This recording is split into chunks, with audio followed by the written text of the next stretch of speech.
Life beyond death can take many forms. Some of the poets among us may say that all you need to live forever is a good legacy, but that's just lame and stupid. But there's one form of undeath that stands out above the rest. The creatures of the night, the drinkers of hemoglobin, and the ones who work in the shadows to manipulate the world. In this video, I become one of these lords of the undead. Starting as a pale, gaunt, sunlight-averse creature, I've decided to play 100 days in hardcore Minecraft as a vampire. We begin, of course, by being born, infected with the disgusting disease known as sanguinaire vampiris. Unfortunately, though, that evening I was pimp-handed by an anorexic, and so we had to start again and make a new world. Oh, feels so good. Once again infected with sanguinaire vampiris. Oh dear. Oh, monkeys! Hello. I'm not quite a vampire yet, though. It takes a good 24 hours for the disease to kick in, and until then, we're just a regular 4chan user. I thought I'd gotten lucky with my spawn, as there was apparently a portal nearby, but upon inspection found out I'd been blueballed because there was no loot chest to be found nearby. I think it had spawned right into the hill, and so I would have had to dig forever to try and find it. So I kept moving. I didn't have much time before I was become a vampire, and I wasn't sure if the second I turn into a vampire I'm gonna start exploding under the sunlight. So I gathered my starting wood and continued on my way. I needed to find some shelter quickly. Now, alongside our vampiric destiny, there are a couple of other things that are different about this world. First of all, I have to make these two little table things in order to be able to craft my equipment. We can't just glue planks on the end of a stick. We're actually gonna have to craft some stuff. I crafted a wooden pickaxe head, a wooden binding, and a wooden handle, and we can combine those three items to make ourselves a pickaxe. Brittle noob pickaxe in hand, I can now gather some stone, and we can design a new stone pickaxe head, which we can then plonk directly onto our wooden one in order to upgrade it. It's a relatively simple, fun, enjoyable, and moderately flavorful experience that has a lot of potential. Now I had my caveman tools, it's time I start gathering some resources. I gathered some coal, which I can use for fuel later, and also some extra stone. I also created a tool called a mattock. This can be used as a hoe, a shovel, and in a pinch, an axe. But it's not as good as any of those three tools.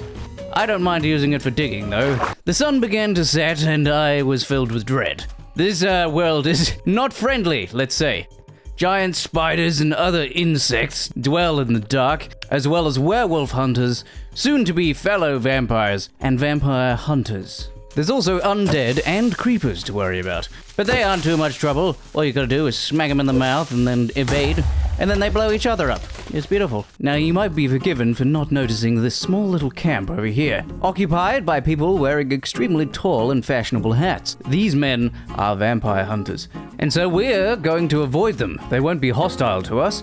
Yet. If I went over to them right now, all they would do is cure me of my disease. Quite rude of them. I want to become a blood drinker. Of course, for now, we're just some dude with a disease. But we're going to avoid the hunters, and we're going to make our own cool little campfire on the snazzy side of the beach and have ourselves a snack. Soon we won't be eating food, but that's soon, not now. There's no Wendy's in sight, so I'm going to have to make myself some dinner.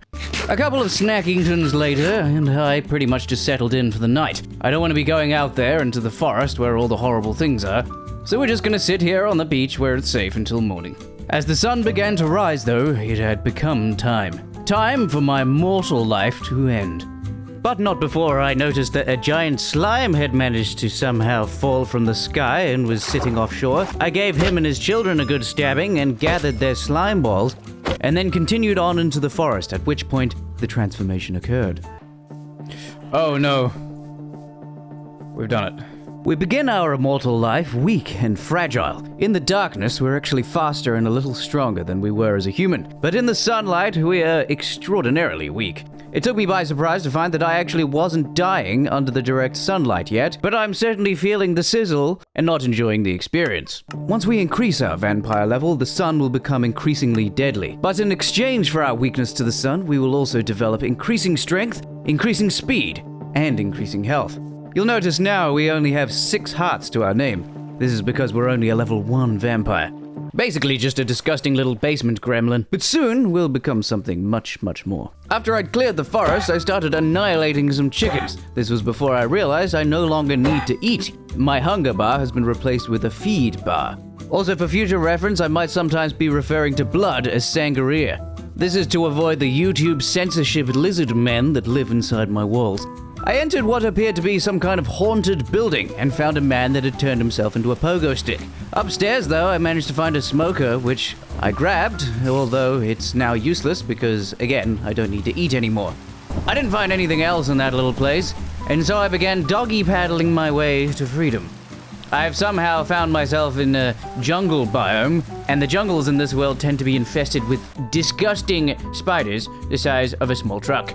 I cannot emphasize enough how much I hate these things. Later, I found myself in a savanna biome that was filled with wasps or locusts or something, and was able finally to have my first meal. I decided on a kangaroo, and very quickly learned this was a bad decision. Australians usually are quite friendly, but if you try to steal their blood, they do have a tendency to overreact. Ah! Okay, that was a bad idea. Don't nibble the kangaroos. Bloody elephants. Glad I didn't try to nibble one of those. I found cows to be a much more agreeable source of sustenance, though they tried to run away as soon as I stopped nibbling them. It was quite annoying. Stop running. I need to suck.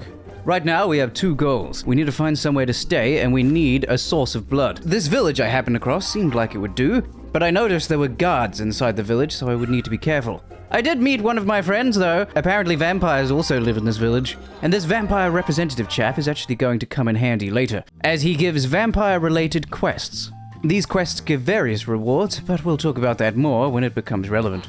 I didn't really want to eat from any of the villagers, in case that iron golem wandering around or the guards decided they wanted to murder me. I have very little hearts right now and need to be very careful. Before leaving the village, I popped into this house, which I thought would have vampire stuff inside, but it turns out this house belongs to a vampire hunter. Whoever it was, they weren't home right now though, so I grabbed some iron and quickly left. As I was snipping a few sheep during the night, I ran into one of my undead friends, and this chap happened to have a nibble on this sheep here. Took out half his blood in one bite. What a guy. I partook as well, and we became friends. His name is Bartholomew. It was then that I noticed Bartholomew had come from this forest here. This is a vampire forest. It's a biome in which vampires can naturally live. We don't take any sun damage while there, and it's also home to a few unique blocks as well as advanced vampires. Vampire barons and baronesses. Sadly, not every vampire is as friendly as Bartholomew, and some will attack me just like the spider is now. Get out of here! Trying to narrate. I clung to the shoreline until morning because I didn't want to run into any vampire hunters or giant spiders. Once the sun had begun to rise, I ignored the smell of burning bacon and built a boat and started heading out. My skin, it sizzles. Not enough for me to take damage, but enough for me to certainly not enjoy the experience. My journey across the ocean had brought me into a salt flat. There's not much here at all, except for giant spiders. Of course, there is no avoiding these things. They exist in every biome, but some more densely than others. Now, although there wasn't much here in the salt flats, I found myself becoming more and more attracted to it. The idea of an undead, reclusive creature such as myself living in a dead biome seemed pretty cool to me. So I thought briefly, maybe I'll live here. But then I realized I'm so low on resources, and I'm gonna be needing blood soon. So it's probably a good idea for me, at least at first, to live somewhere where I can easily get food. I did spy something of interest in the distance. This little pillar here is called a waystone, and it allows you to teleport to other waystones you've found. With only one of them, it's useless. But when I get another, it'll be handy. So I continued on my way, dragging my pasty whiteness over the sand dunes of the salt flats. Just before leaving the biome, though, I gathered up some sand.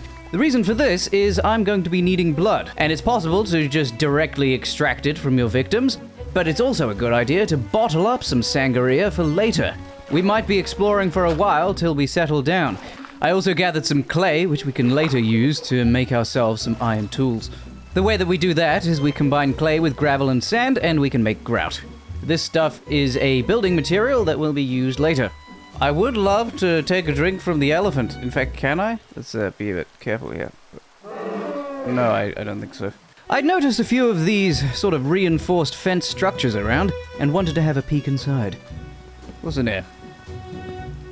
Ooh, that's a lot of vampire hunters. Let's not go deal with them. Don't even really need food anymore, I've realized.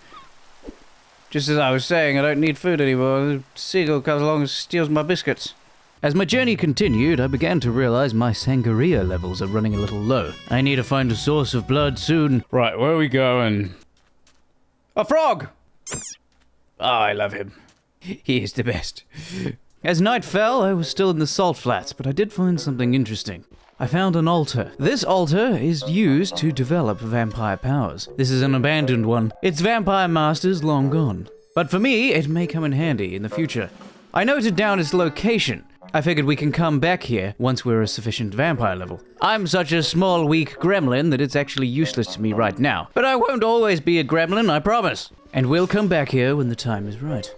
In the morning, the strong bacon scent had returned. Also, my eyes have started glowing. The transformations have fully taken place. Again, I thought to myself this would be an excellent place to build a vampire lair. Everything's dead, I can see for miles. Only problem is, there's nothing to eat here, at all. No animals, no humans, no nothing. If you live solely on Sangria like me, it's kind of a terrible place. And so on we continued, hoping to find a village that we could extract blood from. I was running desperately low at this point. I need a meal fast. I was running so low that despite my previous encounter with Australians, I decided to have another quick sip and very nearly lost my life because of it. Yep, he's attacked me. Oh god. Time to go. I then noticed I could have a sip from these emus, which seemed a better idea, but then he kicked me in the mouth as well. And again, I nearly died. Ah! Even the emus attack! Ah! Ah. Okay, we've eaten. I'm gonna have to find a source of food. And rather quickly. Let's make a furnace. We're going to cook up some sand. With this glass, we can make bottles. And then, if we do come across a village, we can store some blood for later. And not run into this starvation problem I'm having right now in the desert. And every animal I try to take a quick nibble from attacks me. It's very unkind. I left my glass brewing in the furnace and headed downstream to a lush area. I figured if there's grass, there's going to be grazers. Maybe we could find some cows or something. Annoyingly, the only thing I found was this rather small gazelle-looking thing. I extracted a couple of milligrams, but it wasn't enough. I needed more. More? What the hell is this? That is far too many legs. I'm being chased by insects. This is how weak I am. I nibbled on a raccoon, but he didn't like that either, so I had to keep going. And it wasn't until the sun started to rise on the 5th day that I'd finally found a meal that would sit still and enjoy the process. Yes! Oh, thank God. Okay, they can't be fed from a lot, but they can be fed from. What about the horses? Yes! Oh, these guys are good. Delicious. Okay, horses are awesome. Oh! What the hell? Did not see the wasp. What the hell are those things? They're giant hornets! The vampire gremlin has been pushed away once again. Just when you find a place to settle down, the giant hornets attack you. It was then that I found my second waystone, just sitting out here in the middle of a field. Now that we have 2 of these, we can set up a relay between 2 positions. Most likely to be wherever I end up building my base and wherever I end up growing my dinner. Cows are a great source of sustenance if you have nothing else, but they're not very good long term. I want good, strong, rich blood. Not like that guy. I was a little surprised by how good horse blood was before, but for now we have to stick to whatever small animals we can find, like this gazelle here. Cows are good too, but as I just mentioned, it takes a while to fill up a bottle, and they keep flailing around, annoyingly. Sit still! Jeez. Yeah, you see, from this whole herd of cows here, we've managed to get 1.5 bottles of blood. That's pretty poor. Especially since it takes more than 1 bottle of blood to fill my hunger meter down here. There are other means by which we could fill our hunger bar, but for now, bottling up sangria is going to be the most long-term method. I found my first piece of armor in a ruined portal. It was a piece of golden armor with a protection enchantment. It won't last very long, but it might help. The following day, I found an extremely cool redwood biome. But as is becoming a bit of a theme, I was then chased out of it by a giant scorpion, which decided to hunt me down. I tried to enter the woods from a different angle, but as you might see there are a couple of vampire hunters in there. So instead, we're going to keep moving. Half-starved and severely sunburnt, I decided to finally rest in this church here. You might say that an undead vampiric being like myself doesn't belong in a church, but there was already a vampire here, so I felt right at home. and immediately set to relieving these people of the fluids that sustain their bodies. I also found a few other useful things, some books, some gold, and importantly, a place for me to store my items. My inventory had been full for several days at this point. Since I was going to be staying here a while, one of the first things I did was board up the door so that my victims, I mean new friends, couldn't leave me. I then also trapped our vampire dude because he's an enchanter who sells enchanted books, and maybe that'll be handy later. I then tried to steal some of this armor that was sitting in the wall, and then put one of our 2 waystones down so that we could get back here whenever we need to. I named this place the Church of Globage. I then did some maintenance to my equipment. I exchanged my stone pickaxe head for a copper one. It's not much different, but supposedly is a little better the further you go underground. And then I read a new book that I'd managed to craft using the resources we'd found in the church. This book outlines the melting procedure that we'll need to upgrade our gear to iron. Next, my friends voluntarily gave up some of their fluids so that I could perform a ritual. The reason I'd been gathering some rather obscure materials so far is because I wanted to craft this blood container. With our blood container, we can then just use some wood and create this altar. We then simply fill this altar with the cow sangria we collected earlier today, with the volunteer sangria we collected just now, and then we just go boop, and the first ritual is complete. I am now vampire level 2. What this means is I'm now much more sensitive to sunlight. I will gain the weakness debuff in water, but I can unlock my first power, night vision. A few more rituals and I will be unable to travel by day, so visibility at night is going to be essential. It was now day 8, and although I had a nice place to stay, this place is only temporary. And I'm gonna need more blood and more materials in order to develop my vampire powers. I'm still a disgusting gremlin, and I don't want to remain that way for too long. Regarding Sangria, it appeared that there was a little vampire hovel nearby. But no one lived there. It was rather strange. Not 2 minutes up the road, though, there was another little village, right next to a vampire hunter lair. Apparently this place was called Dracomired. Must be some foreign name. But this place too happened to be a vampire village. That means a couple of the people who are living here are already vampires, and I don't take any sun damage here. Not that I would be taking sun damage at my current gremlin level anyway, but even as I develop my vampire powers further and become more sensitive to the sun, I'll be fine so long as I'm in a vampire village like this. One thing that was a little annoying though, is as this vampire village is right next to a vampire hunter village, there is a perpetual war happening, which is indicated by this thing at the top. I was able to give a few cheeky stabs to Perilous Paul here, but unfortunately this didn't seem to make any difference to the meter. I actually crawled my way into the compound to see just how many hunters there were. And upon stabbing my man in the raincoat here in the mouth, he dropped a human heart. This is a very important item to me. One of its uses is that it instantly fills my blood meter if I chew on it. But sadly, they're quite rare and only dropped by vampire hunters, so I'll have to ration the hearts that I do find.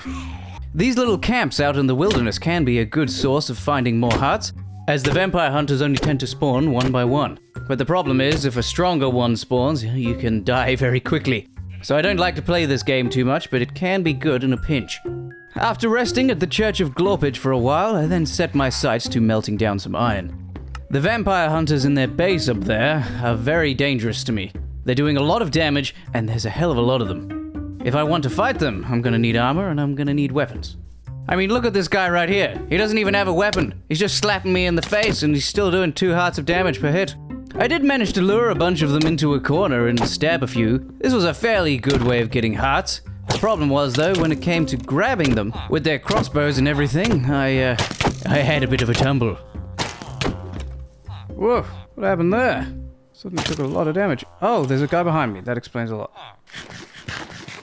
I rang the town bell to try and get a perspective on exactly how many hunters I'd have to fight here. And yeah, that's not gonna happen. I'll have to come back here when I'm more powerful. I had a quick chat with our vampire representative friend who lives in the village, and he offered me a contract to kill vampire hunters for a reward. I had to think about it, but ultimately came to the decision that I'll probably just die. So I'll come back and finish this quest later. On my way back to the Church of Globage, I thought I'd stop by the local animals and see if I can't fill up a few blood containers. I really want to get to vampire level 4 as quickly as possible. At that level, we develop the power of flight, and that's obviously going to be a big upgrade. I tried to drain this chicken, but I wasn't allowed. I don't know why. Chickens have blood, don't they? Tasty, crispy blood. I briefly considered going to bed, but as the sun was already rising, I didn't see the point. Instead, I started building this. It's my smelter. If we heat this puppy up, we can smelt things. It has a very limited capacity and can't smelt the highest of materials, but it will work for simple materials like iron. We throw the iron in there and then just leave it to cook. Once we've got the apple juice of greatness, we then simply right-click our nozzle and molten iron will come pouring out. But before we do that, we need an item frame. I didn't have any sand by which to make an item frame, so I thought I'd spend the rest of the night draining my church homies. One of the ways that we can make item frames is simply by using these sand thingies and plonking an item into them. This makes a temporary cast that we can fill with juice. Then we just slap the old nozzle like so, and the juice fills the mold. Now we have an iron sword blade, we can make an iron sword. I actually found this iron sword I'd been using quite a while ago, but it's nearly broken now and does less damage than this one I'm going to craft.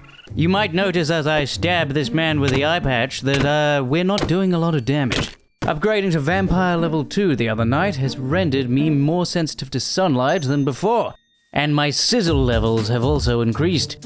Now I also have the upper body strength of the average Overwatch esports player. During the sunlight, my strength is drastically reduced, as is my damage. And if I go in this cave here, you can see that it's disappeared. Returning to lonely seclusion away from the sunlight restores my goblin powers to full force, but as soon as I step into the sunlight again, the strength is sapped. I'm going to be consistently making upgrades to my tools, so if you notice that there's a different color added to one of the tools down the bottom, that's because I've upgraded it with something like I'm doing right now with this sword hilt. See, if I add this copper bit onto my sword, it increases my durability slightly and also gives us a little buff. This light reading I have outlines all of the different materials and things that I can use. I'll go over the important ones, but I might not mention everything. The mod is called Tinker's Construct, by the way. Highly recommend. Very fun. I noticed my vampire quests were soon to expire. I didn't realize they had an expiry date when I accepted them, but it looks like I'm going to fail both of these. I did some exploring near my home and found another couple of hunters just wandering around, but not enough to complete the quests. As my short-term memory loss had kicked in, I went back to the hunter outpost to check again how many hunters I would have to kill in order to beat these guys, and again came to the conclusion that yeah, this isn't possible. And so I informed my vampiric friend that I would not be completing his quest and would instead be returning to my goon cave where I belong. Vampire quests are going to have to wait a significant amount of time until we have more powers. I mean, look at this. I've stabbed this man over 850 times and he's still alive. Yeah, I'm pretty sure he just died of old age there. It has nothing to do with me. I did find another chap in the village, though. This is a vampire expert. Another unique guy that's been added by the vampire mod pack. Not sure if I'm gonna need him just yet, but I'll have room in my dungeons if I do. Hello, raccoon. Can I have some of your... Ow! Stop that. During the evening, I was feeling the rumblies and all of the people I lived with were still low on blood, so I glorped a few nearby cows. It was then that the evening turned a bit interesting. I started chewing through the enemies on my way home before running into a pack of vampire hunters, who, unlike most of the hunters we've seen so far, seem to be hunting me specifically. There's a lot more hunters than I thought. There's still more of them. Okay, right, this place is, forgotten, I think. The hunters are too numerous, and they hurt as well, they hurt a lot. I'm gonna run to the bees. Save me, bees! Save the little gremlin boy! After my escape, I realized I wouldn't be able to go back to the church for a while, at least not until things cool down. One of the other things that I've noticed since I evolved into Vampire level 2, my hunger meter depletes extremely quickly in the daytime. Oh yeah, and my weak bones also extends to trying to destroy my boat. It takes like 12 swings. Anyway, I found myself in another village. This one is guarded, annoyingly. If it wasn't, I'd be able to help myself to these human beings, but since there are guards here, I need to be a bit sneaky. Hence why I'm just subtracting fluids from these people that are above me, and now we're gonna make a quick getaway before the guards find us. Oh my god. This is what I hate about not having a home and exploring is the giant spiders, man. I found myself a new place to stay, though, this dilapidated tower. I wanted to see if there were any hunters around before settling down, though. At first I thought it was another hunter tower and clenched myself in preparation, but upon hearing the noises of a familiar friend, came to the realization that I was wrong. This is in fact a magical sorcerer's tower for bandits and grey people. Once the guard outside was removed from the land of the living and this guard inside, I had free reign to explore. I knew there was one more man at the top of the tower. He's a wizard, an evil wizard, so there's no need to go up there. The beautiful thing is I can just stay down here and loot everything without going to the top. Inside a local chest, I found some spells, as well as some magical goo and other such amenities. But my inventory is staggeringly full right now. Upending my life very quickly in the way that I did, due to those vampire hunters, meant that I'd left most things behind, but also had a full inventory. So I needed somewhere to stay and had decided upon this little tower I mentioned earlier. It bared a striking resemblance to a wizard's tower, but I was far more interested in the barn. It looked nice and cozy, the kind of place a vampiric gremlin like myself could hide away in and not be found by vampire hunters. I had a peek downstairs to see if it was in fact a pyromancer's place again, and it was. Cheeky little chap. I asked him if I could stay in his barn, and I took his silence as a resounding yes. So I crawled inside and started getting rid of some of the cobwebs. This was actually quite handy because I don't have a ranged weapon right now, and I needed string to make one. First things first, naturally, I made myself some storage and threw everything I had brought with me in there. Next, I attacked a nearby tree until it had cowered in submission, and set about repairing the roof of the barn. I might not be taking damage to sun just yet, but as I didn't want to wake up in the morning with the complexion of a man from Edinburgh having walked under a full moon, I thought I'll fix the roof anyway. Besides, this means when we level up, we won't be at risk of dying in the sun. It was then that I noticed that there happened to be a vampire hunter nest right close by. Although this was just a small one, it did worry me that I hadn't noticed they were there until now. I don't know if they'd snuck up on me or if they'd always been there. Regardless, I relieved them of their lives. Thankfully, the strongest of the group was equipped with a crossbow. It was a simple matter of keeping his friends in between me and him, and I was able to deal with them quite handily. Oh, my man, I love your emo fringe. Because tonight would be the night that I... Sorry. Anyway, I killed the vampire hunters, that's the point. Upon completion of ending their lives, I got a couple of things. I found some vampire blood, which is weird. I don't know if I need that, but I also got some sick bling. It's a necklace of some kind, and I can equip it in my vampire slot. It apparently increases the duration of my freeze ability, which isn't terribly useful because as far as I'm aware, I don't have a freeze ability, but I'm sure it'll come in handy later maybe, I don't know. Anyway, I crawled safely into my barn for the night. I tried to lay down the vampire hunter tent, but I wasn't allowed to sleep in it. I don't know why. So I pretty much just secured a perimeter until morning. I didn't have any way to sleep, so nothing better to do. Now, by this time, I was really starting to get sick and tired of the smell of bacon, so I thought it's time I wall myself in. Traveling by night is far too dangerous. I may have 9 hearts now, but I'm too weak during the day. I can't fight anyone. I needed to do some reading, and staying inside the barn during the day seemed like the good opportunity. What I especially wanted to do was figure out how to make a ranged weapon. All of the string that we'd managed to find in the barn by cutting the cobwebs meant that I had enough string material to be able to make one. And thus I made myself a bowstring. With that, we were able to make a crossbow. Apparently I need an upgraded anvil thingy to make a full-sized bow, but this little hand crossbow will do for now. With this, we can shoot some enemies and be a bit safer. Once the sun had set, I crawled outside and got my way down to the beach. It was a gravelly beach, so I was able to find myself some flint to use for arrows. I knew I couldn't go back to my church yet, so I thought I may as well figure out what's around me.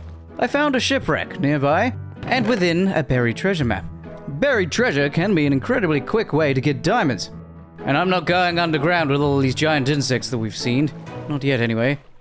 The treasure led me some distance away from my barn, and I found myself low on health thanks to this spider who tried to glass me for the last $3 in my pocket. But then I made a new discovery, which is that seals offer little to no resistance for fluid extraction. Thank you, my slippery friends. Thank you for not assaulting me like so many other animals do. Also, good news, I found the chest relatively easily. Sometimes it takes ages to find these things. For me, at least. And I got 1 diamond out of this. And a heart of the sea, but I don't really know what I use that for. I got back to the barn and started experimenting with this diamond. I wanted to know what it can do. With only one of them, my options are very limited, however, so I'm most likely just going to be sellotaping it onto my sword. I did find a friend outside of my door. It's the Tasmanian Devil. I didn't want to stay out too long because the sun was up. He's not tame or anything, he just lives here. Anyway, I glued the diamond onto my sword. It now has a big boost in durability and damage. And I made myself some arrows as well, using the feathers and flint we found earlier. Now I can fight people with cowardice. I have that in spades. As night had fallen, I untombed myself and had a quick look around, and found out that apparently some monstrosity from the 7th dimension has invaded my world. Thankfully, he's some distance away over there. But I was a bit nervous that with him flying around, he may disturb me and I'll have to go and fight him. Which is something I really didn't want to do, considering my lack of health and survivability.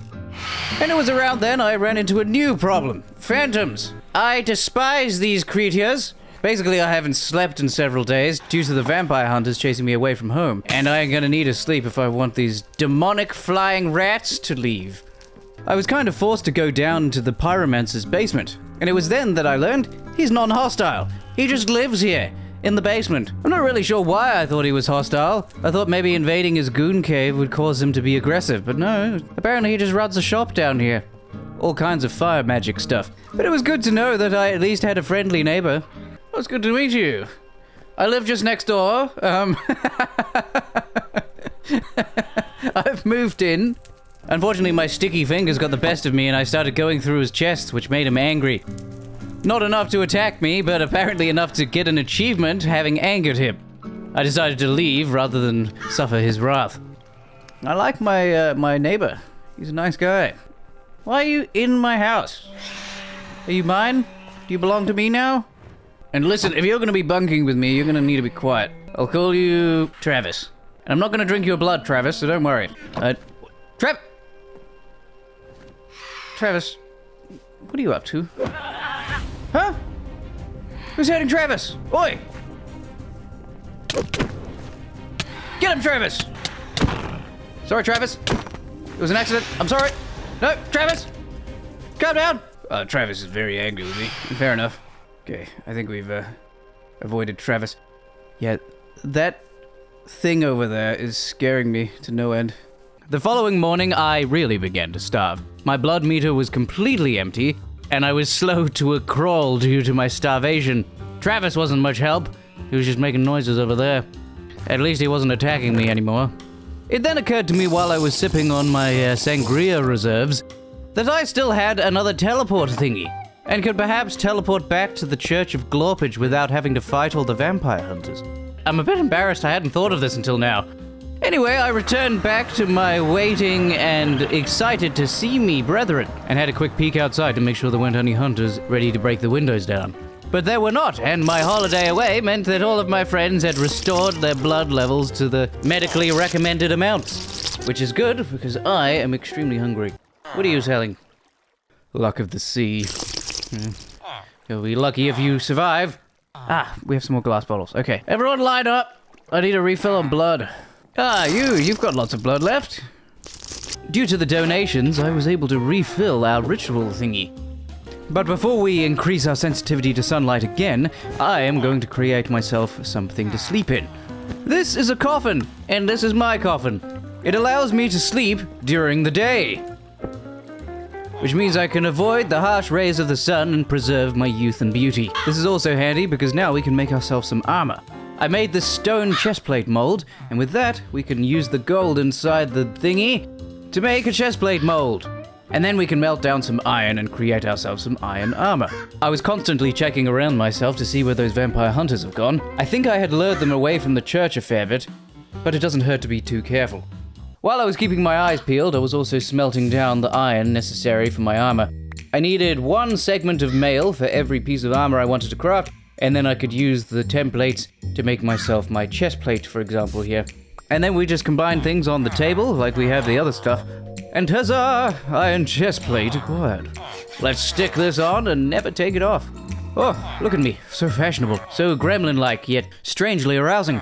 With my relatively new store-bought armor and weapons, I went out and stabbed a few vampire hunters, in the hopes that I would get some more hearts. I didn't get one, but I was still enjoying the fact that I was no longer getting three-shot by these men, and was able to fight with relative invulnerability.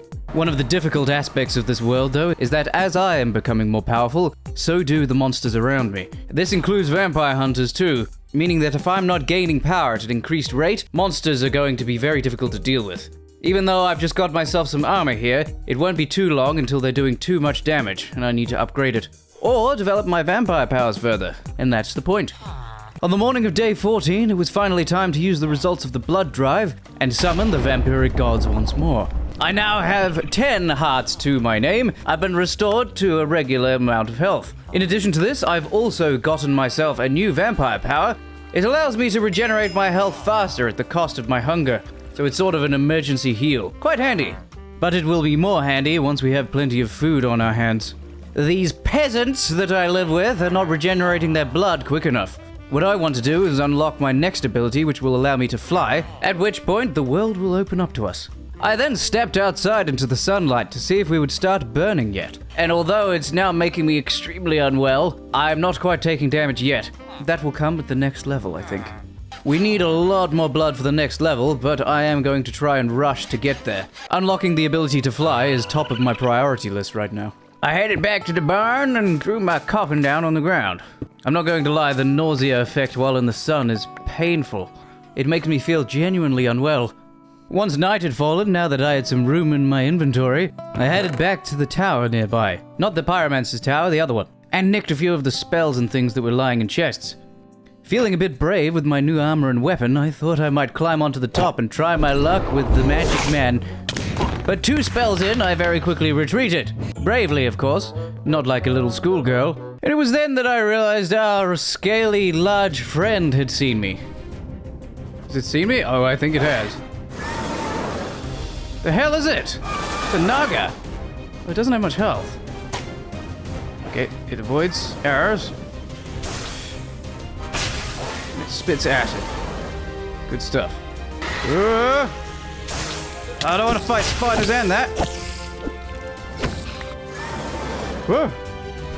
Okay, this thing is tough to kill. Ow! Okay. It spits poison. I thought it was a vampire. I was immune to that, but alright. Damn it. If I had more arrows. If I hadn't left them all behind. I think the bloke in here, though, he's fallen off. Yeah, there he is. Ow! Okay, I'm out. Come back tomorrow after I've healed and gained more blood from my congregation. That's what I'm going to call them. The congregation of blood. This Naga is still following me. Travis, run! Ah, how many arrows do we have? 6. Not enough. It's right outside. What if I can shoot it through the little slot here? Okay, he can hit me too. Just be careful here. Should be able to take it down. It's hard to land shots. Where's Travis? You okay, Travis? Travis! Okay, he's good. Yeah, seems to have lost interest. Which is good because I don't have a lot of arrows. Doing a little bit of experimenting, I found out that attaching different gems and things to your sword can give it different effects. For example, adding this emerald here gives me a boost in durability and also makes me do more damage to villagers. Now, although I might be keeping villagers as livestock in a church nearby, I don't hate them enough such that I'm gonna go around stabbing them. Anyway, point is I'm gonna be keeping my eye out for gems that I might add to my weapons and armor. There's quite a few combinations of things that you can add to your weapons, armor, and tools. For example, the severing buff and these 2 sharp buffs below it. There's also a bunch more molten metals you can make, as indicated by these different colors here. But we'll deal with that later. For now, I need to find somewhere else to live. I don't want to be living in this place with Travis nearby and giant snake creatures in the sky. I was quite fond of living in the barn, but now that there's a giant man smashing me with his staff, and also the Naga from the night before, I've decided to move to a different neighborhood. And so I headed out in the night. But I also made sure to gather some materials while I could, so that I'll have something to build a base with when I find a place to settle down. But as the sun rose and I was beginning to feel nauseous, I decided to turn back and head for the barn. I decided instead of wasting my time searching during day and night, I'm going to focus on my Sangria farm. If we can get to the next level and fly, getting wherever we need to go will be a breeze. The reason I'd been holding off was because I didn't want to start taking damage in the sunlight. But it's time to become a vampire man. So, who wants to be first, huh? Oh yeah, I forgot I changed the button. All these guys they're out of blood. I don't have enough. Oh wait, forgot about you. Oh wait, no, he's a vampire. I keep forgetting. So, let's fill this up again. Since my congregation were feeling weak at the knees due to my fluid harvesting, don't take that out of context, I decided to sleep until the following night. Instead of waiting for my people to regain the sangria I desperately need, what I could do is just cross the ocean and try and find another village. There surely can't be one too far away, and the waystones seem quite easy to find. All I need is one village that I can drain from, and then we should be good. We should have unlocked flight. Ever the goldfish brain, though, I immediately got distracted as I found another shipwreck with a buried treasure map inside. And of course, unlike the first, this one took me a long time to find. I knew it was at this beach somewhere, but dealing with the nausea and the weakness meant that my digging ability was heavily reduced. And it ended up being quite some time before I finally found the chest. Finally! Yes! 3 diamonds! Okay, we were rewarded for our pain. It took so long. It was kind of worth it though. We got 3 diamonds from that. But I did lose a whole day, and now it's nighttime again. I found another ruined portal. This one actually had a chest, but nothing terribly good. What was actually valuable was these magma blocks. They can be used later on when we make the smeltery and the forge. I was getting quite unlucky with my village finding though, and had to sustain myself on the wildlife I came across. I then found something quite strange. Apparently it was a vampire hunter that maybe got splashed with an invisibility potion, and now he's just a hat. His friends were very defensive of him though, he must be popular. Oh, it's day 17 now. Oh no, it's day 18. I've spent a lot of time looking for that stupid chest. I'm sick again. I don't like being in the sun. I found another one of those wizard's towers and stabbed the men inside. I didn't bother with the bloke at the top this time. He's scary. I did manage to grab a couple of diamonds and this new sword, actually. It's called a mage hunter. It cannot be crafted and does more damage than my current diamond iron sword. So I'm going to be using that for a bit. During the night of day 18, I thought I'd finally found some civilization. A place where I could gather the B-negative material I needed. A mushroom city. Annoyingly though, the only people who were here were extremely aggressive cow people with violent tendencies. Oh, yeah, they're angry at me. Oh, jeez, they hit very hard. Run. Oh, that wasn't very nice. After taking that worryingly high amount of damage, I had a quick look into what I can do to upgrade my armor further. Similar to the tools and weapons, you can just add modifiers as you like. Unfortunately though, it looks like I'm going to need this anvil to do so. And it requires a lot of diamonds. So that's probably going to be something we do in the distant future. And for now, we keep focusing on our vampire powers. I quite like the spooky woods. They're quite cool. But there are giant spiders in these woods. There's one.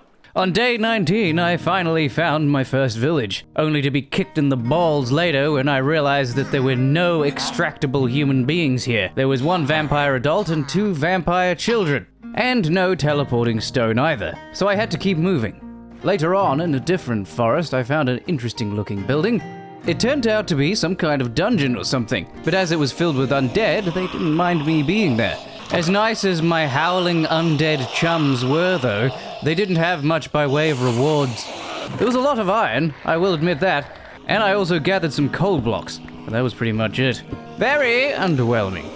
So I said goodbye to my destitute undead friends, climbed onto the roof, and yeeted myself from the top of the building. I'm sure this would have been quite a surprise to anyone looking out of the window, but I don't really care at this point, I'm just looking for a new village. I dragged my stanky undead feet across ice and snow and grass plains and deserts, but the only village I found was the ones that tend to be in the sky. I'd had about enough of exploring at this point and decided just to settle down there. I figured there might be a teleport point at the top, and at the very least there'll be villages for me to extract from. I wasn't even sure if I had enough blocks to get high enough, and after getting about halfway I was beginning to think I was going to run out. My foresight earlier to gather wood though came in handy. Yes, I see the villagers now. You're a villager who looks down, you see this little gremlin guy just building up towards your sanctuary in the sky. Suddenly set off a few alarm bells. Even this place isn't safe from vampires. Use all of my damn spruce logs to get up here. I'm nearly there though. And then we feast. Yes! Oh, hello. I'll take these. Thank you. Hello, friends! There wouldn't happen to be a teleport thing here, would there? If there isn't, I'm gonna be annoyed. I don't think there is. Oh no. In which case, I'll have to gain as much blood as possible and then continue to try and find another village. There's no waystone here. Ah, that sucks. Without a waystone, I can't go back to where I was before. Okay, let's start harvesting, I suppose. What do you sell? Maps. Yeah. Yeah, there's a reason I'm drinking from you. Damn map sellers. Farmers! There's lots of villagers here. Plenty of villagers here, some might say. And they don't need all that blood. We have 6 bottles of blood. That's good. They're gonna tell tales about that time a gremlin guy came up here, stole a bunch of their blood, all of the emeralds from their land, and then left. I'm gonna come back here, they're all traumatized. No, I'm kidding, I'll never come back. So it'll literally happen once and never again. But they'll always be worrying that I'm gonna come back. Now that my forceful blood drive had been completed, I simply leapt from the top back into the ocean below. Got into my boat and started searching for that teleport waystone that we desperately need to get home. After many painful hours of searching for a new village, I finally found one, only to realize it didn't have a teleporting waystone.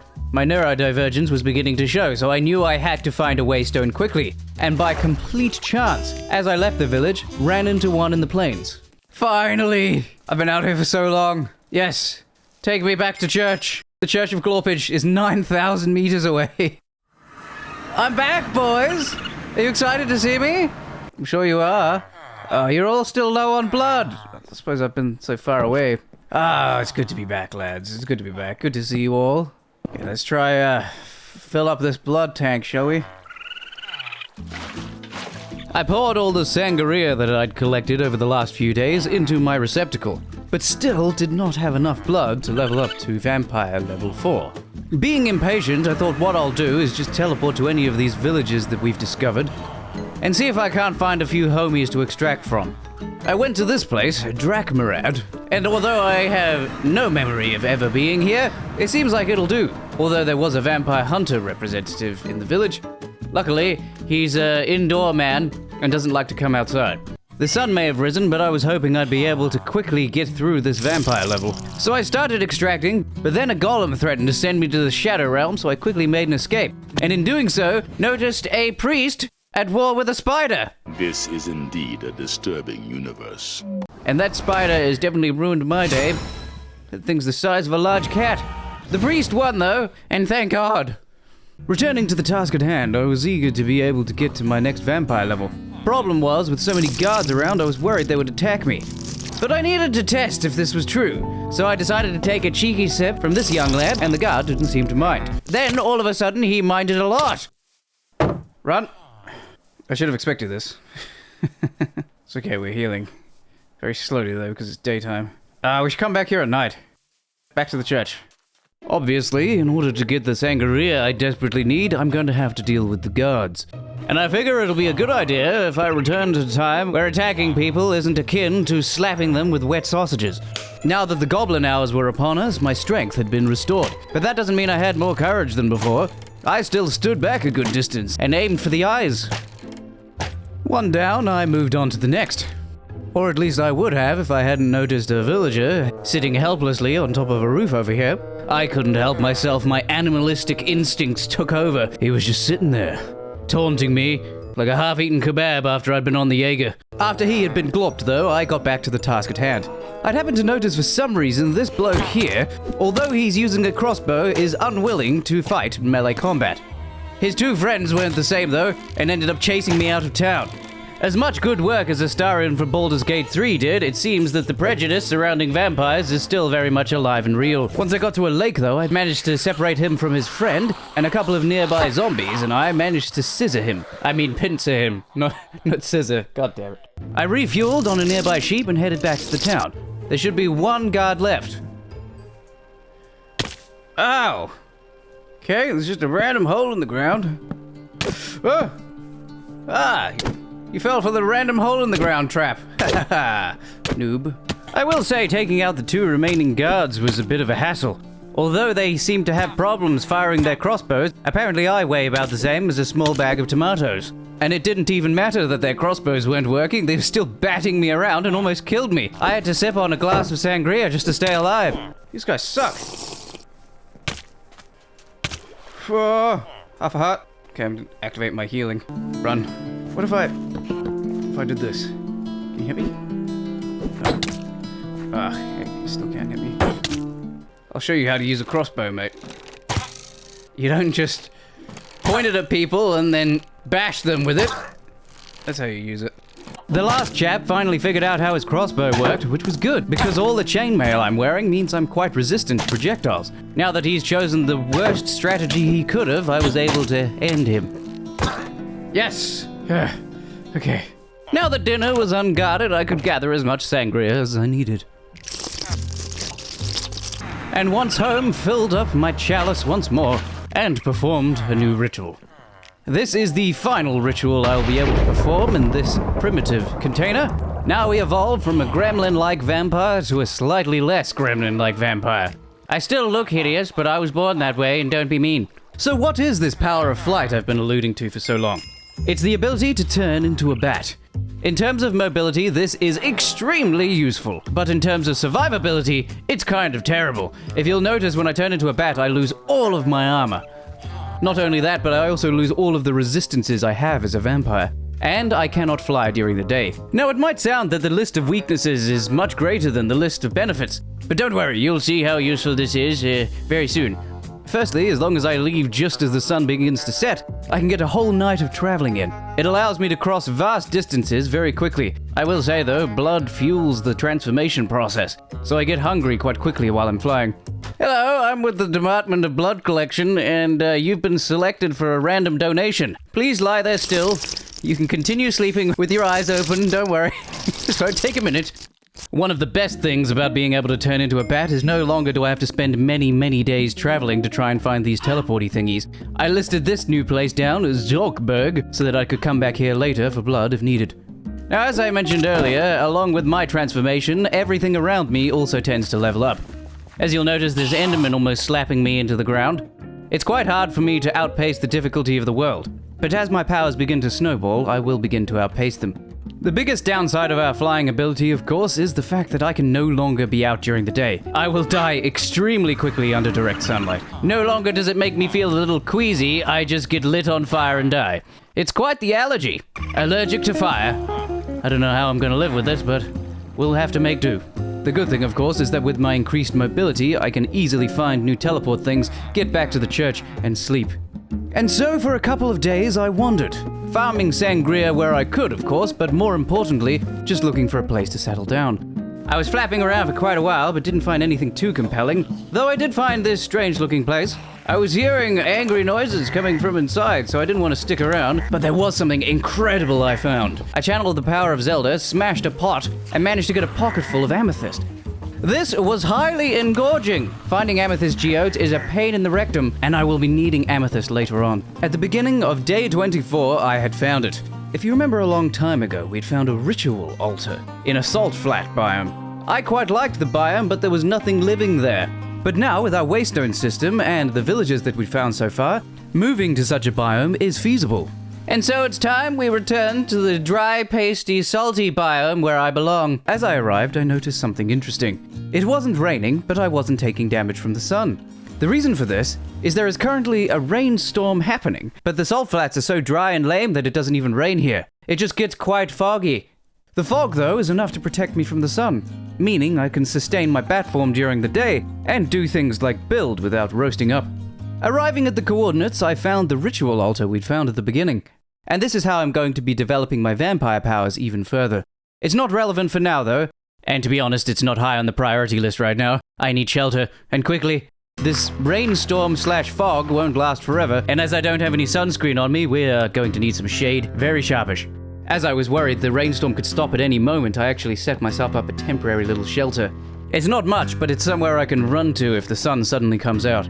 Next, I planted some trees. There's pretty much nothing alive here, but that doesn't mean nothing can grow. My hope is that if I plant trees in a 2x2 pattern, we should be able to get some wood.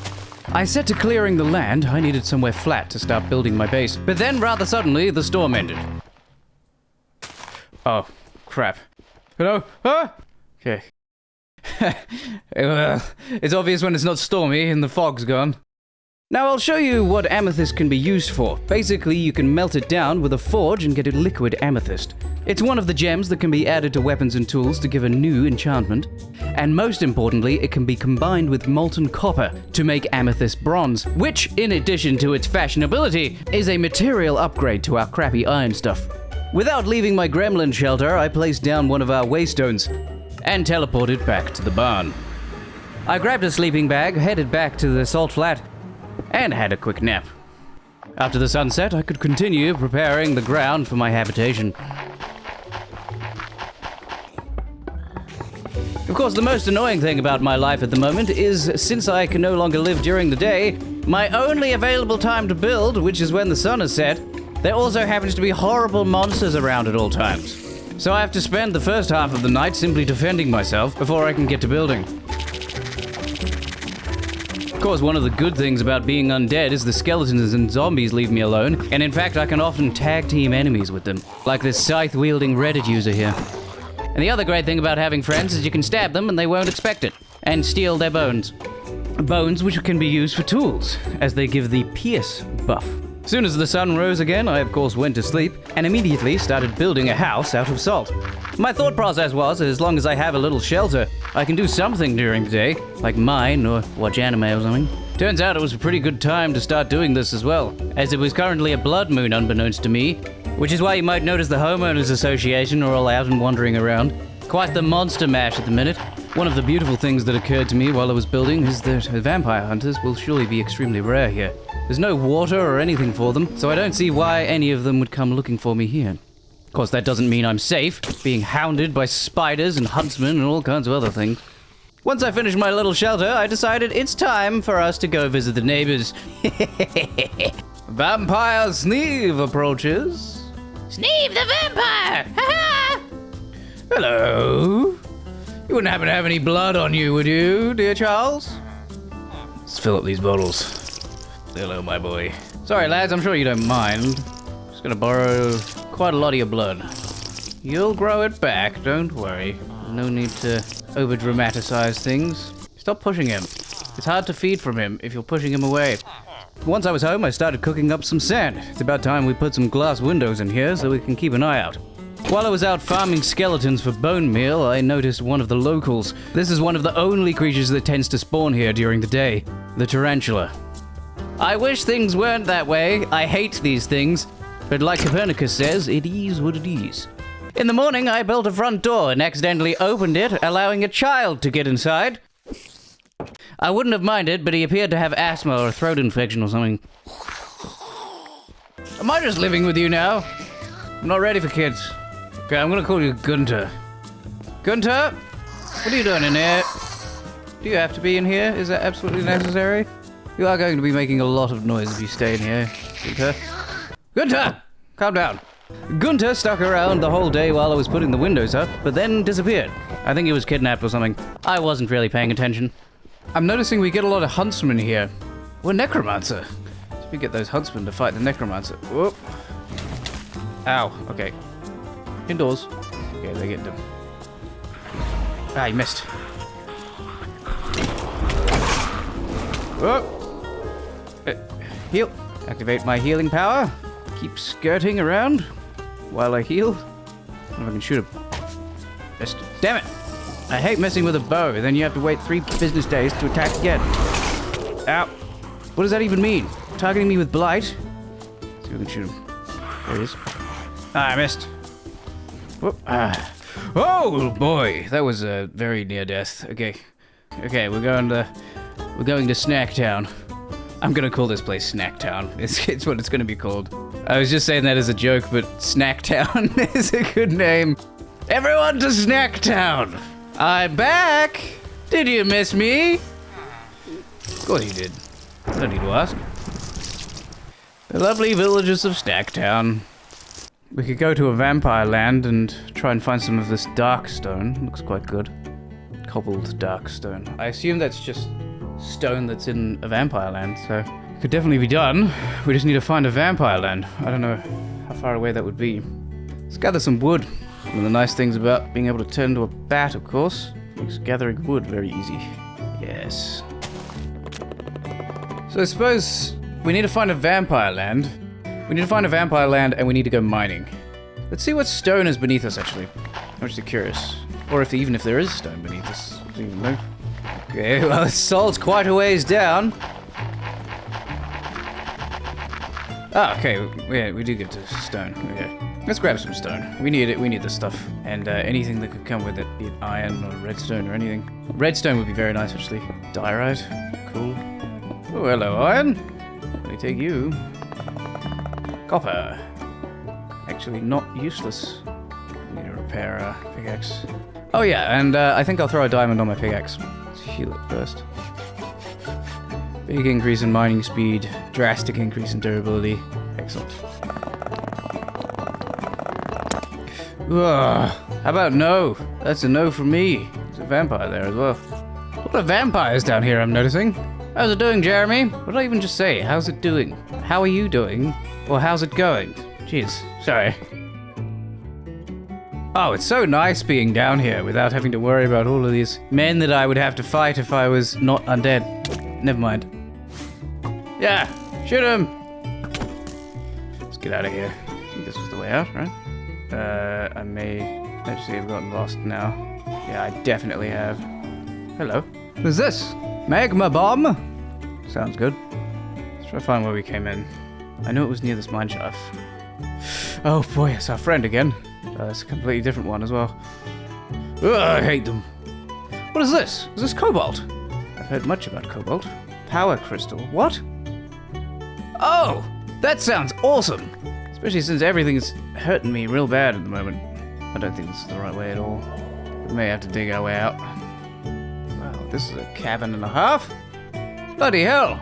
Screw it. Let's just dig our way out. Oh. Oh, I don't need to breathe. I keep forgetting that. Screw it. We're going straight up. Ah! Oh, I'm in the sea.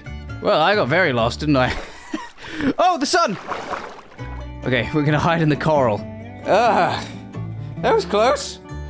Really, I completely forgot I was a vampire. It's an easy mistake to make. We're gonna have to wait here until nighttime, I guess. There is a mantis shrimp punching the hell out of crabs around me. Good lord. Never thought I'd become one with the mantis shrimp. Oh, he's punching Nemo. Good god, he just decimated that man. Okay, looks like we're good to go. Whew.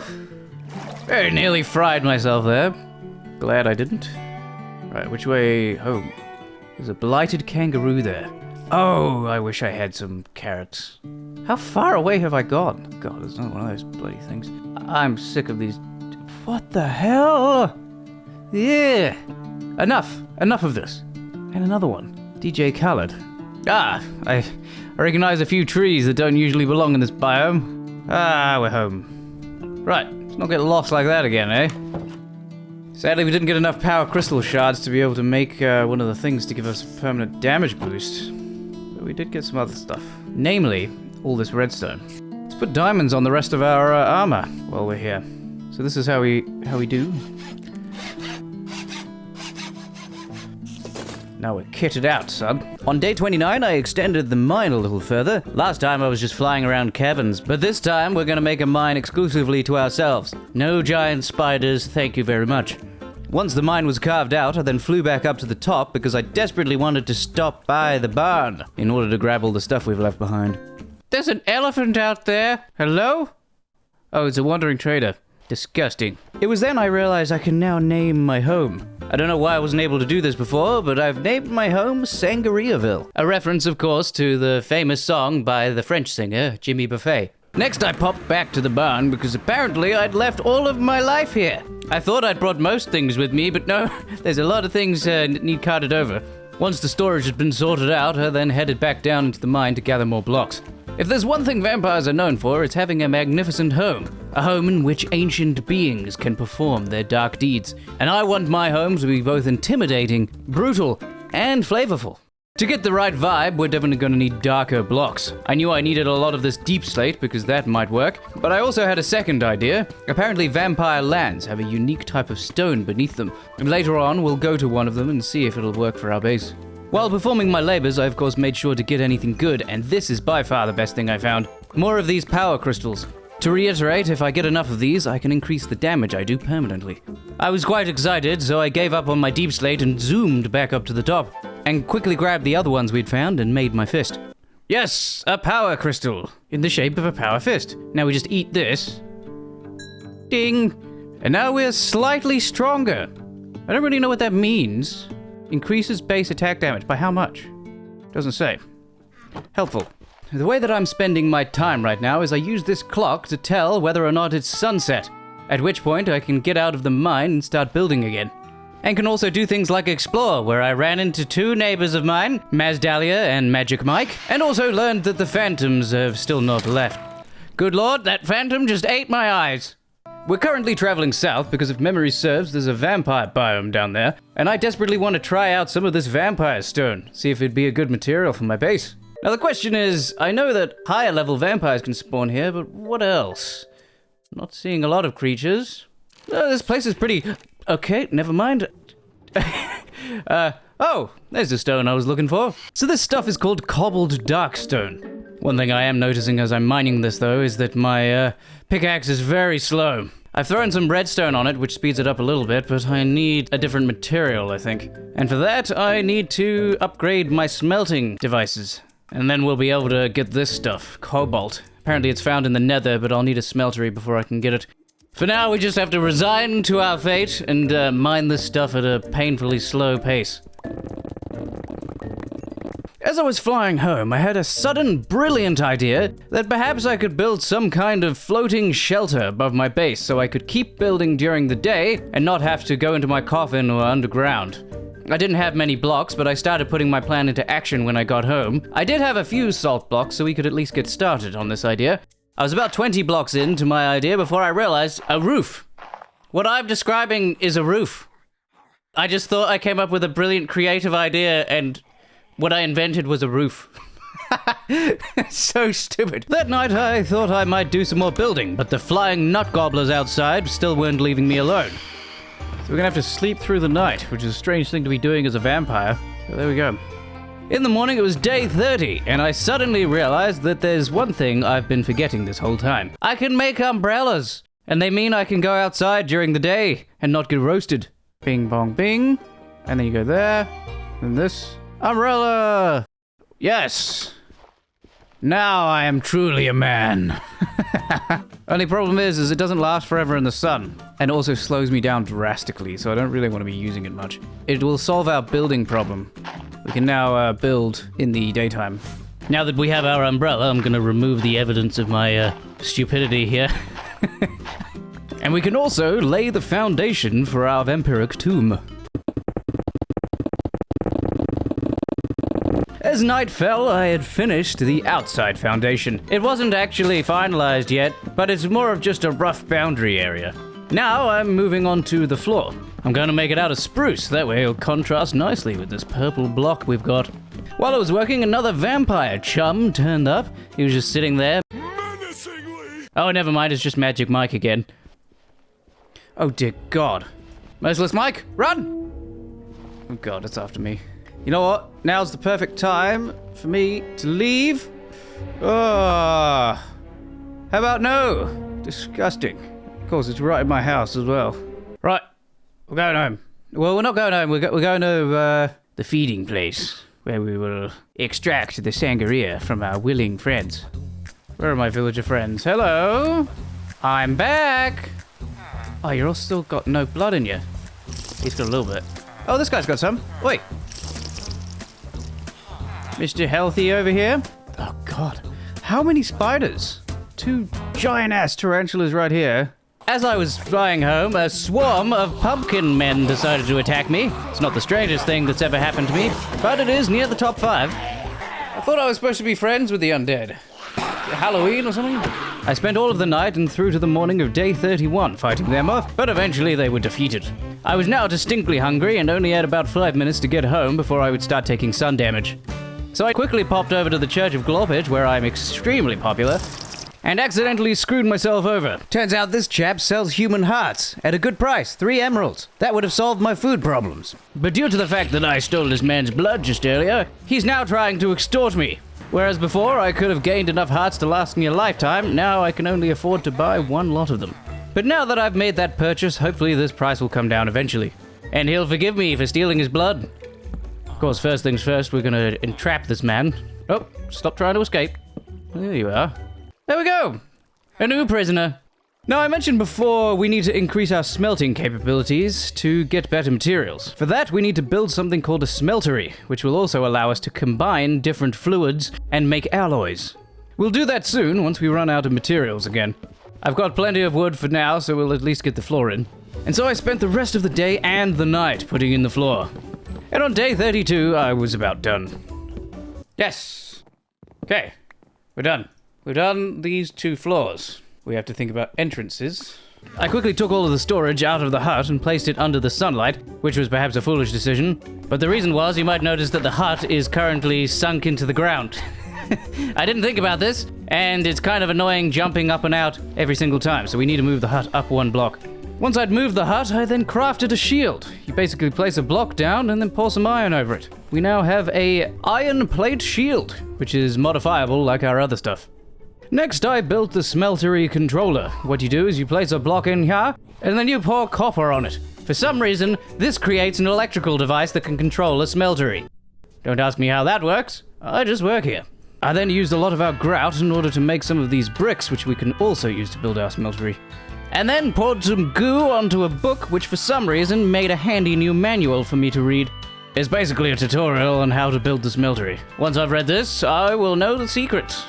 And for some strange reason, this manual includes a self-portrait of a muscular man bathing in maple syrup. Why? I learned many interesting things, though. Apparently you can melt villages for emeralds. Ah, that sounds pretty good. Certainly gotta be some kind of war crime, I assume, but oh well. See, I've got a problem here. I need to use the anvil to repair my umbrella, but I can't take my umbrella off without burning. So, we're gonna make a little shelter right here so that I can use the anvil without burning. There we are. That and that. A few of those. The following day, I decided to carve out some space for the smelter. I have plenty of space above ground, but the problem is I can't build during the day. So we'll just make a basement and put it in there for now.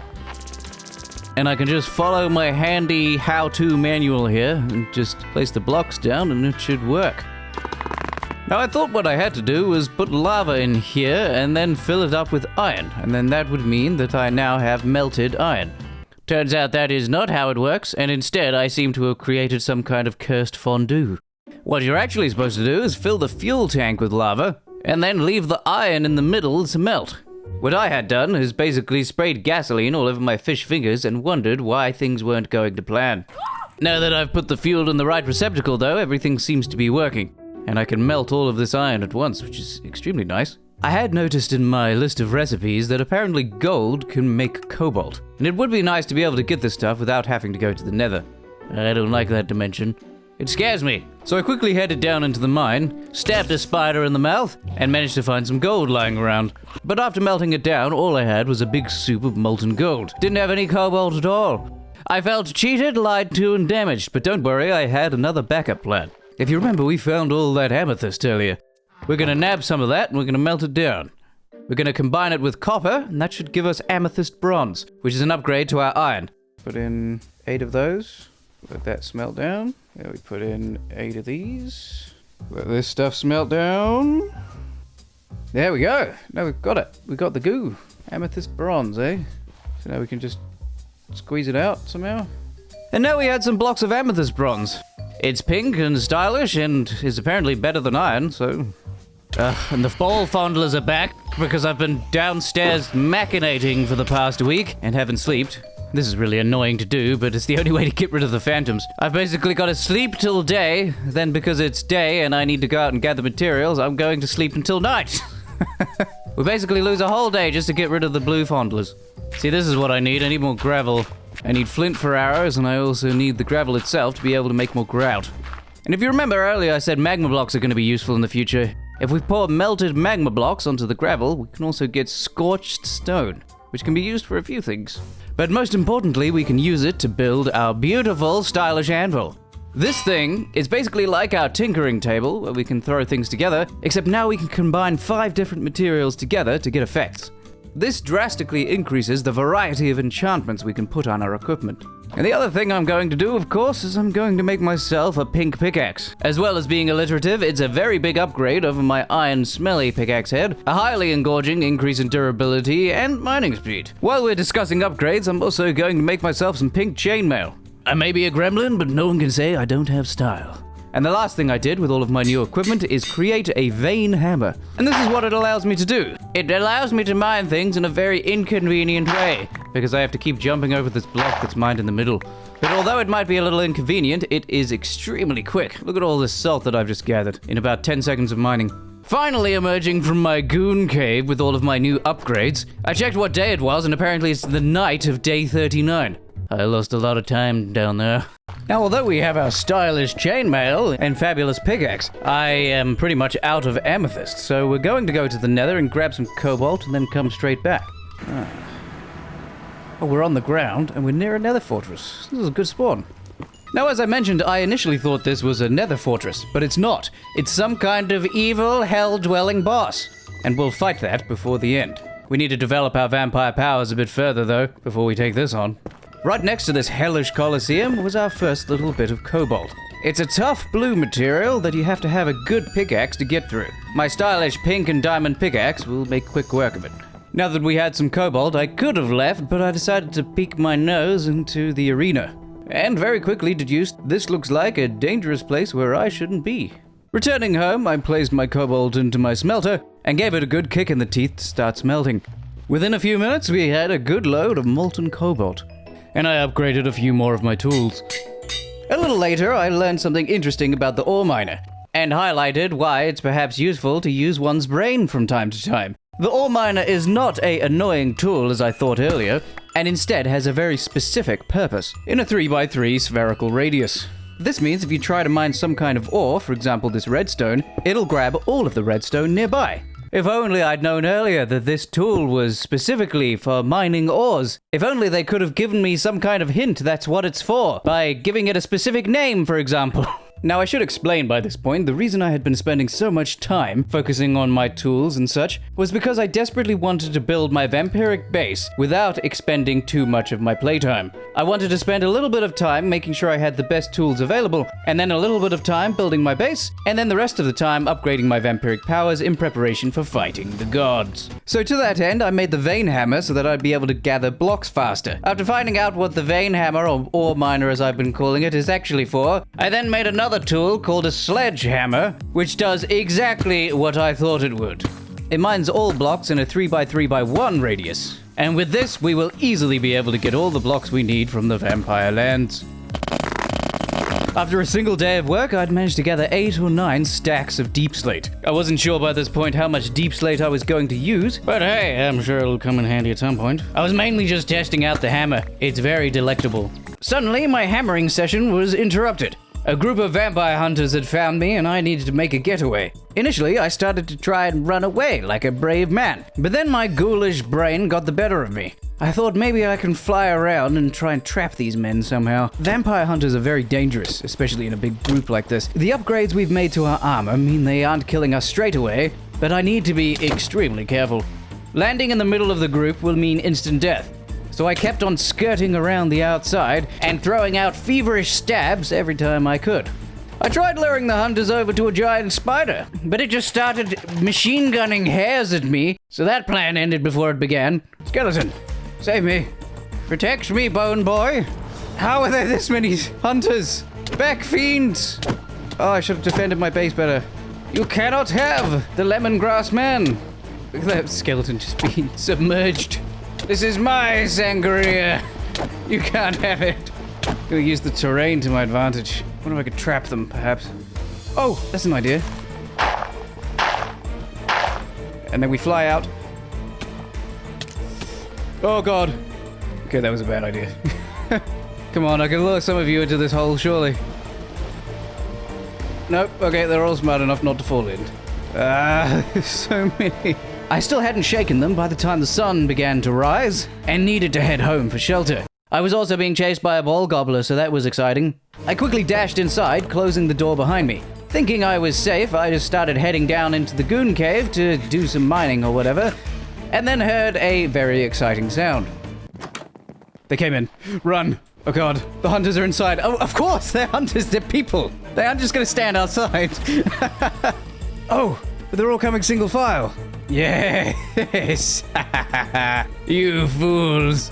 You've fallen for my trap. Everyone into the kill zone. Yes. Now, the best thing about this raid, other than me still being alive, was the fact that I'd managed to inadvertently solve my food problem. If you remember, vampire hunters drop hearts from time to time. And from one group of hunters being lured into the kill zone, I'd managed to obtain 13 hearts. And that was only the beginning. I was fairly confident there were still hunters hanging around outside. Right, everyone in.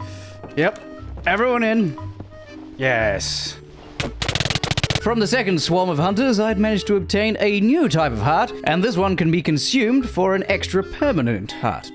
Now, with 11 hearts, I finished off the last of the hunters using the same strategy, and then gingerly made my way outside to make sure I was now alone. That was a very successful evening. I now have 36 human hearts in my inventory. That's some good eating.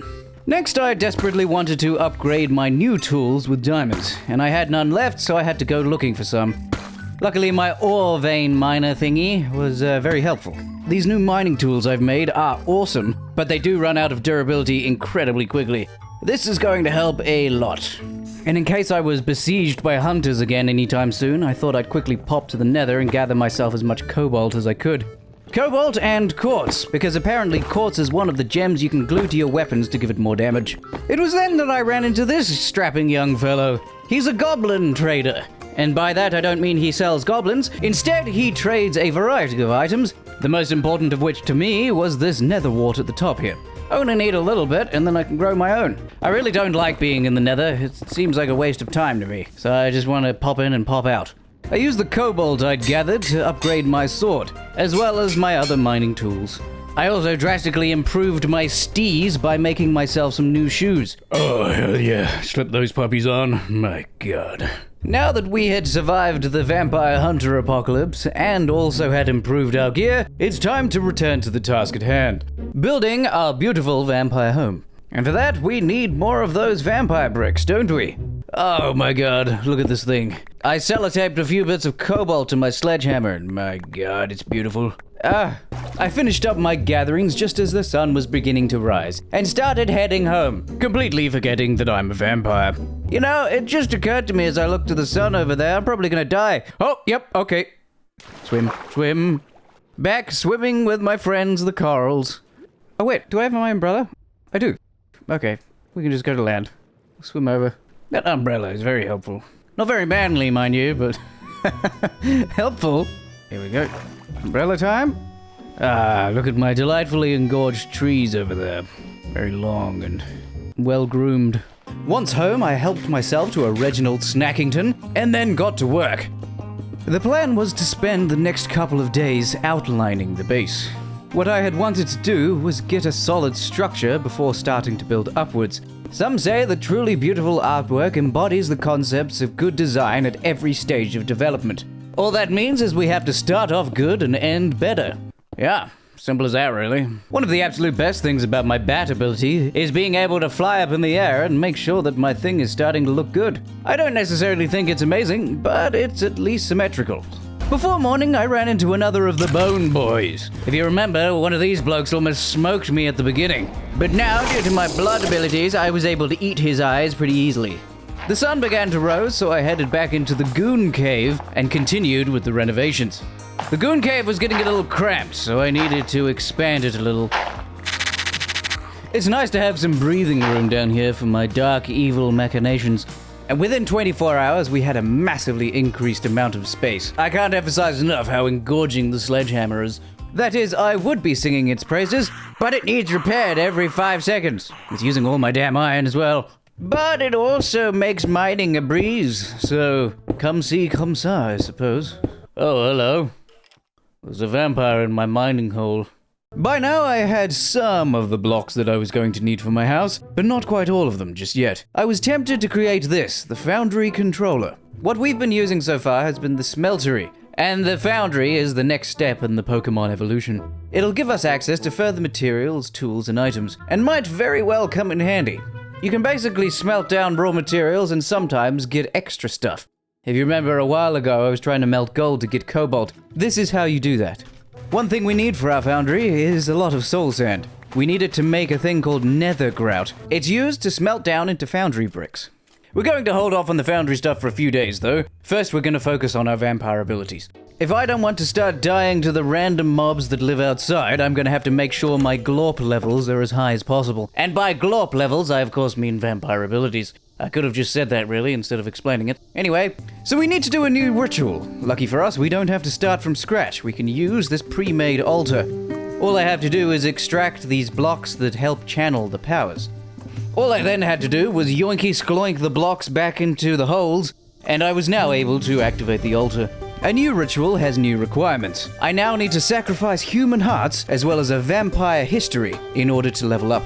Human hearts are easy, of course. We have 1,000 of those. All ethically extracted, of course. The problem is the vampire histories. Those books are difficult to find. I knew somewhere to the east there was a village, and in that village was a vampire hunter trainer. I had come across this place many moons ago when I was searching again for my salt flat biome. When I arrived to the village, though, it appeared to be under attack. All of the guards were in full force fighting off the undead horde. There were 100 skeletons and zombies nearby. I could potentially have helped the humans, but then a golem started chasing me, so I decided, I'm sure the humans will be fine. I even had a quick chat with the vampire representative while the humans were fighting for their lives, just to see what kind of quests he had on offer. Nothing special, though. Irritatingly, though, I ended up getting so distracted trying to stop spiders from eating my eyes, so much so that I ended up having to use this waystone I found as an emergency escape before the sun rose. I then took a cheeky coffin nap and woke at nighttime. After which I returned to the village and managed to grab myself a couple of vampire histories. Luckily, the vampire hunter trainer wasn't in. Maybe he was at the shops or something. And with that, we now had everything required to develop ourselves from a vampire gremlin and into a slightly hairier vampire gremlin. My moustache level has upgraded. But with great moustache comes great responsibility. We must now choose our next ability. And instead of a single option, we now have 3 options to choose from. We could choose between the Vampire Rage, the Bat Swarm, and the Sunscreen ability. But another thing I was considering was also where these powers would lead. If I wanted a specific ability further in the tree, then I would have to pick more carefully. I ended up choosing Sunscreen, because although my lotion requirements are kind of met by my umbrella, I figured it would be nice to be able to go out in the day without my umbrella at least sometimes. And then also the next level upgrades are permanent increases to my stats. Permanent attack speed or permanent speed. Either of which sounded good to me. But unfortunately, much like the first time I browsed Reddit, I later came to regret this decision. Although I was warned the sunscreen ability would have a long cooldown, I wasn't quite prepared for the reality. The ability lasts about a minute and has a 20-minute cooldown. It's about as useful as a tea kettle made of cheese. But my ineptitude came with a realization. I could move this altar down into my house. It'd probably look cool, and I'd be able to level up faster. So I began the process, chewing away at the altar. I had taken screenshots of it beforehand and planned to rebuild it inside. Interestingly, as I dissolved it, there were some cheeky little hidden chests in here. Nothing particularly special, just a couple of blood bottles, some teeth, and gold ingots. But still, here's a nice little, like a Kinder Egg. It's good. My sledgehammer helped me make quick work of the altar. Now all I had to do was simply rebuild it. Easier said than done though, my house is a lot wider than that altar was, so I decided to extend the size of the altar by 1 block. This meant that the mathematics was a little difficult to work out. If I had rebuilt this whole altar and it was askew, I just would have quit the game. But luckily I did all the maths right and everything moved in nicely. During the process of moving the altar, which took several days, I was searching for an axe which would speed up my ability to cut my own spruce planks. I figured since there's a hammer that allows me to mine faster, maybe there's an axe that allows me to cut faster. And after some experimentation, I found it. But unfortunately, it only works on trees. It is handy though. Look at this. It basically mines every block above it. Oh my god. I just cut this tree down in like 3 hits. Hell yeah.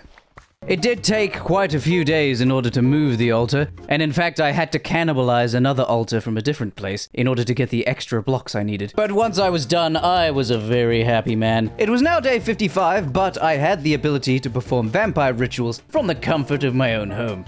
No need to leave the goon cave ever again, really. On day 56, I set my sight once again on the foundry. Moving the altar had made me realize just how big my base is going to be, and although I've collected a few blocks, I definitely don't have enough.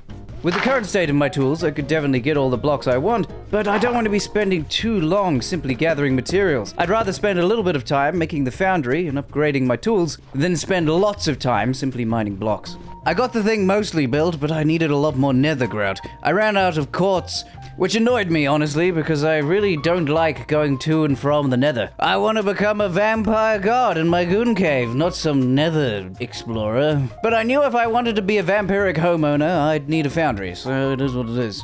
On day 57, I did some building, raised the walls, and needed to finish off the altar. Problem was, I couldn't remember how the altar was built, and also couldn't be bothered checking my footage. So I just slapped the things down and hoped for the best.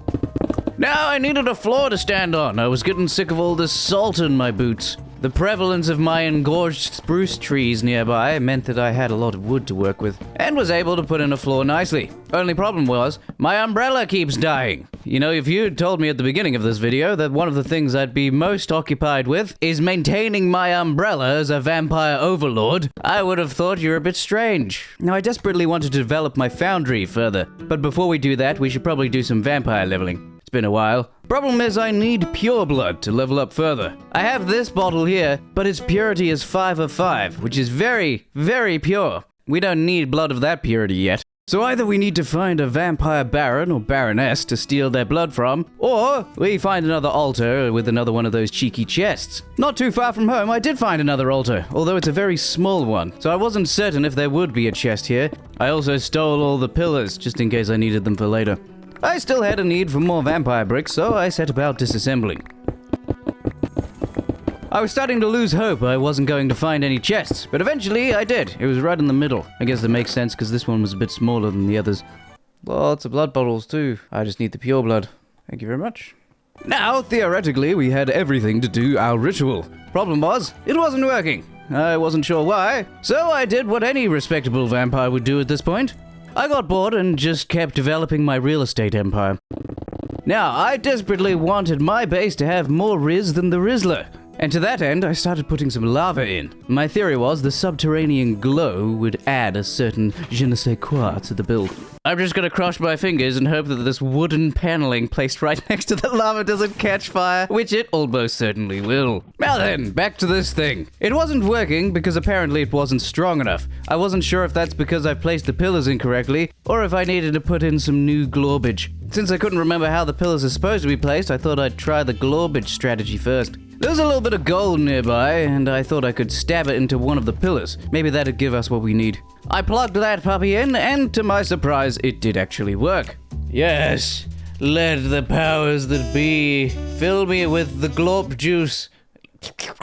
Yeah, get that inside of you. Yeah, it's good for your bones. That vampire juice. Yeah. Woo! What is this? Saturation 3. Strength 3, regeneration. I'm now vampire level 6. And what do we unlock?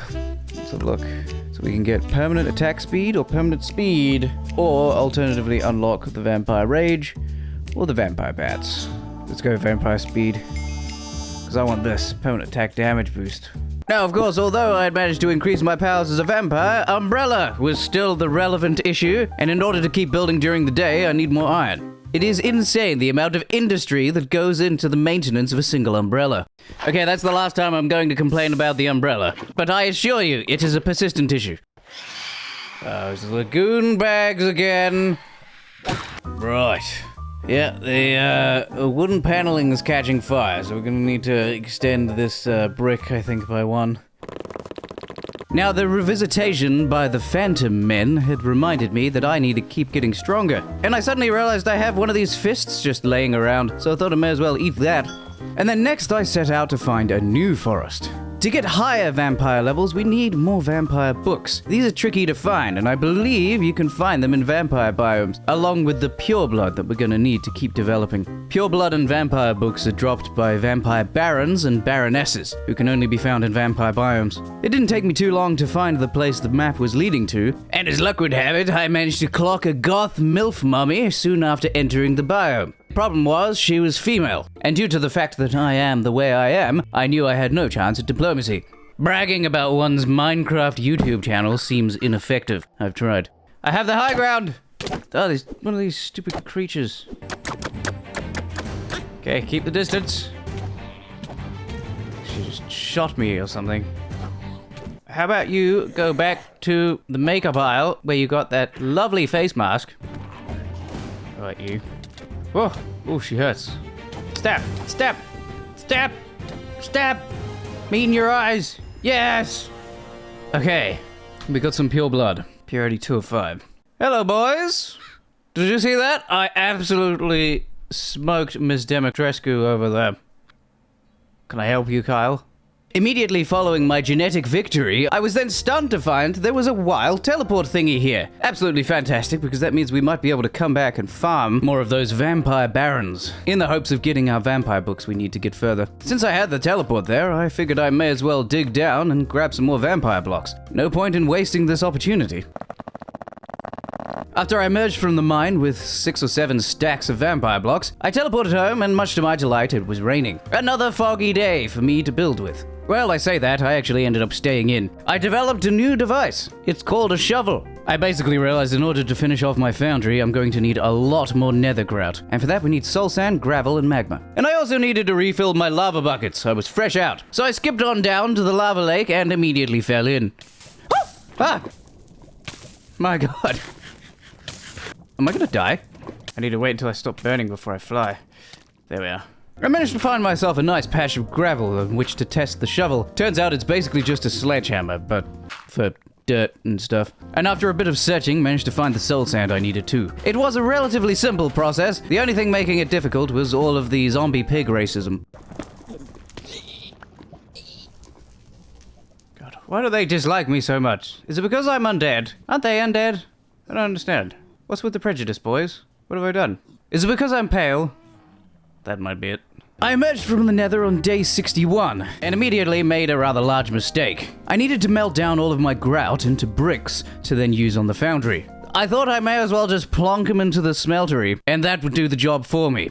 The reason this was a mistake is I only have one output. I've just got one little goo spout here that then very slowly cools and gives me one brick. It is painfully slow. I tried to expedite the process by adding water, but all I succeeded in doing was moistening myself and making my fish fingers soggy. After trying a few different things, I then gave up and resigned myself to waiting like a plant. 18,000 years later, though, we were done, and the foundry was born. I put some iron in the foundry and went back into the mine in search of coal. I wanted to build a second level to the foundry to increase its capacity, and for that I needed to cook more nether grout, and for that I needed coal. While I was gooning in my cave, though, I got a visit from some friends. That's the ticket. Oh, sweet Lord mercy, no. Huh? Run! Oh, God. What? Oh, sweet Lord, no. Run, run, run, run. Holy crap! Okay, bat form in the hole. Okay. Block it off, block it off. Holy crap. The hunters. Oh, God, they found me. Holy, I have no idea how I survived there. A blighted hunter found me. Okay, they're in my mine. What are we gonna do here? As luck would have it, the cave that I dove into in a panic had a convenient little ledge that they couldn't climb over, so I was able to stab with impunity. Got him. Oh, so that's what that message means. I've been noticing this message down the bottom left. It means a blight was just killed by something. In this case, me. Right, I've decided. I'm low on hearts anyway, and such an assault on my home deserves retaliation. We're gonna go to the vampire hunter place. We're gonna slaughter every single one of them. They attack me during the day as well. Sneaky, sneaky men. Having escaped death, I returned back to the foundry and found the iron I'd left in there had turned into steel. This is the primary utility of the foundry. You get secondary ingredients from smelting regular materials.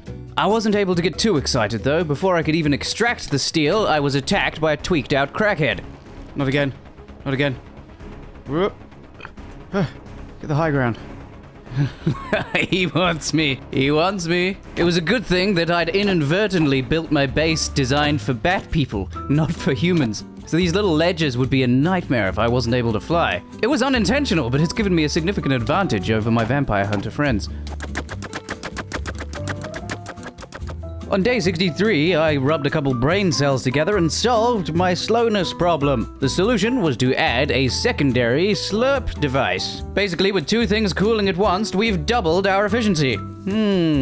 With the invention of steel, we can finally produce the dark goth armor of my dreams. Steel also has a very nice effect, which is that it gives additional armor toughness. Once I've added this onto my armor, we're going to be considerably tankier than before. And while I was here making myself some new drip, I figure I may as well make a new sword. This is the cleaver. I've made it out of mainly steel and cobalt. It's pretty good, but it is quite slow. My other sword does more damage per second. It does do a lot more damage per hit, but its slowness is quite the downgrade. Nonetheless, in retaliation for the people who invaded my home the other day, I decided to go stab some human beings. I was also on a bit of a heart farming mission. I'm very low on food. And as much as I love glorping juice from people, it's very inefficient. I would much rather have my snackies.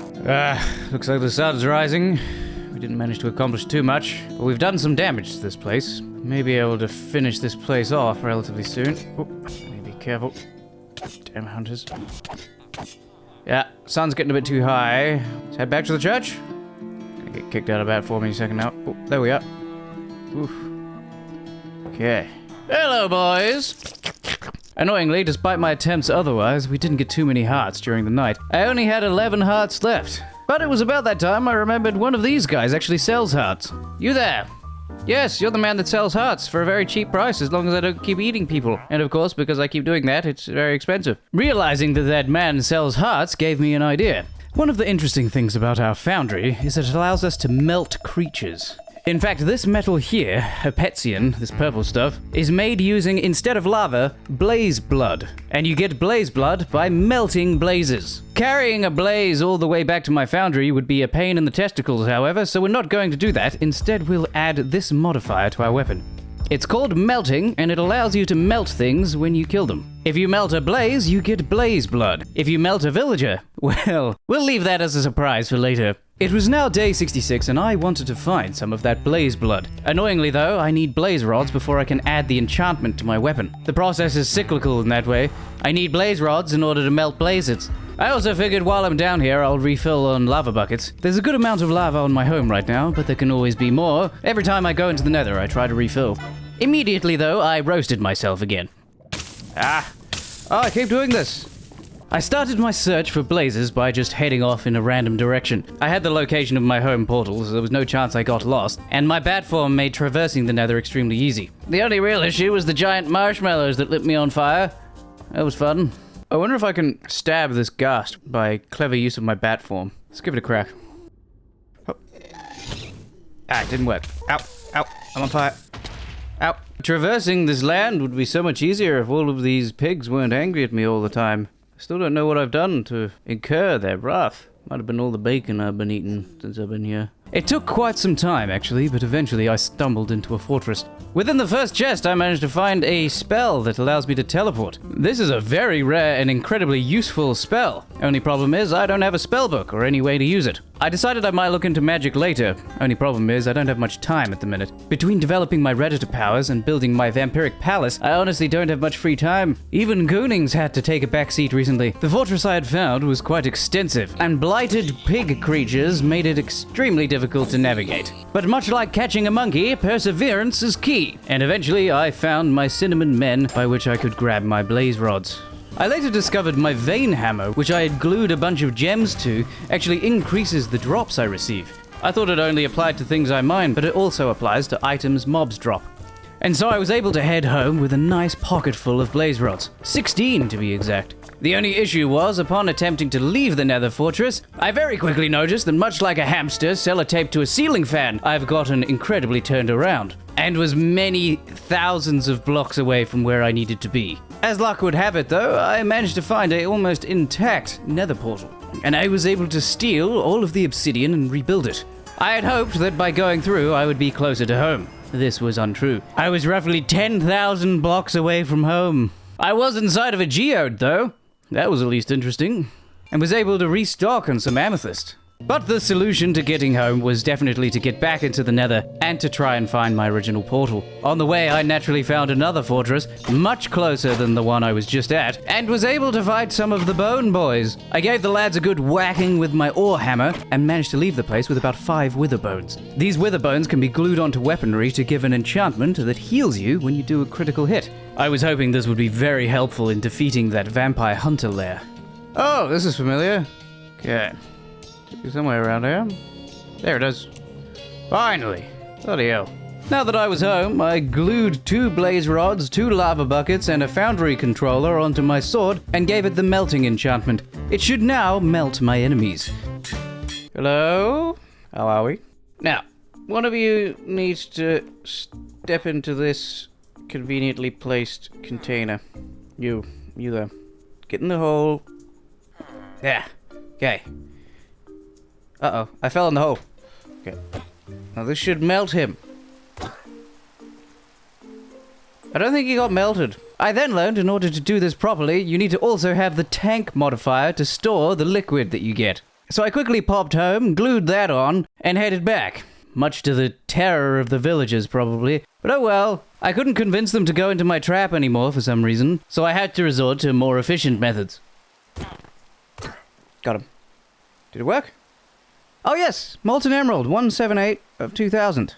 I was then feeling a little peckish, so I decided to nibble on his wife. Anyone else feel like giving me some of their blood? The alternative is being melted. Once home, I found I was able to translate the emerald I just harvested from that melted villager into my containers. I didn't get an awful lot, which is a shame, but the point is we can now melt villagers in order to get emeralds. I think you can see where this is going. We have a man who sells us hearts for emeralds, and to get emeralds we can melt villagers. And there is also no need to inform the man who will be selling us hearts that he is technically buying melted villagers. Oh, and by the way that we turn melted villagers into currency is we simply glob them out of the machine and into a gem cast like this. Following my experimentation, it was now time to work back on the base. I was getting sick of walking around this disgusting, dirty old basement, so I decided to replace the entire floor with deep slate bricks. It has a good vibe. I like it. Next, I wanted to work on the base some more. So I went back to the vampire land to do some mining, and as luck would have it, ran into another vampire baron. I gave him a quick stabbing. No vampire book though, only some very low quality vampire blood. I then decided to explore a little in the hopes of finding some more hearts. There were lots of vampire hunter camps nearby, and I figured if I went and took them all out, I'd refill my snackingtons. Once I was done, I headed back to the vampire forest, found another vampire baron, this one quite high level. It took me quite some time to get her down, and she almost killed me a couple of times. But eventually she went down and my virginity was safe. Still no vampire books though. Big sad. It was now daylight, so I thought I'd spend the rest of the day being useful and gathering myself some blocks. Once I was home, I decided to upgrade my shoes with steel. We now have a full set of steel armor. We're looking good. Next, I wanted to use some of the blocks I've spent the past few days mining. In order to do so, I had to maintain my umbrella once again. It then occurred to me I might be able to make a much stronger umbrella from diamond. And yes, I can. I don't know why I hadn't done this yet. There we are. Get rid of this crap. Okay, let's do some building. And so, with my new diamond-encrusted Louis Vuitton umbrella in hand, I then set about building. I decided I wasn't going to stop until I at least had some windows. Or at least that was the plan. Oh, not again! The plebeians! Oh, well, let's see if they'll see the lava. I don't think they're going to. You fools. This time I was prepared. Well, not really, but it was a good thing I didn't fill that in. Maybe I should pour more lava around. Oh, actually, all the hearts we're gonna lose, though. No! I need your hearts! In order to preserve the juicy snackingtons that these guys had in their chest cavity, I floated down and took them out atop a little pillar I made. My new sword is quite nice. It does the job. We're just gonna bonk all these blokes to death. With that, we're gonna farm hearts. Only problem was, a issue arose. The sun started rising, and I was having so much fun stabbing people that I had managed to forget I'm a vampire. Equipping my umbrella, of course, severely decreased my speed, and I was now at the mercy of 30 or 40 vampire hunters. In order to escape my fate, I dove into a river. Luckily, I don't need to breathe, so I can just wait down here until it's nighttime again. Oh, this is a doozy. Found myself waiting at the bottom of a lake because of the vampire hunters on the morning of day 73. Lost a day due to these twats. Once it was morning, I was able to use the lake to my advantage and just whack them as they bobbed towards me. Once they were all taken care of, I got back to building, now with 17 hearts in my pocket. When will they learn?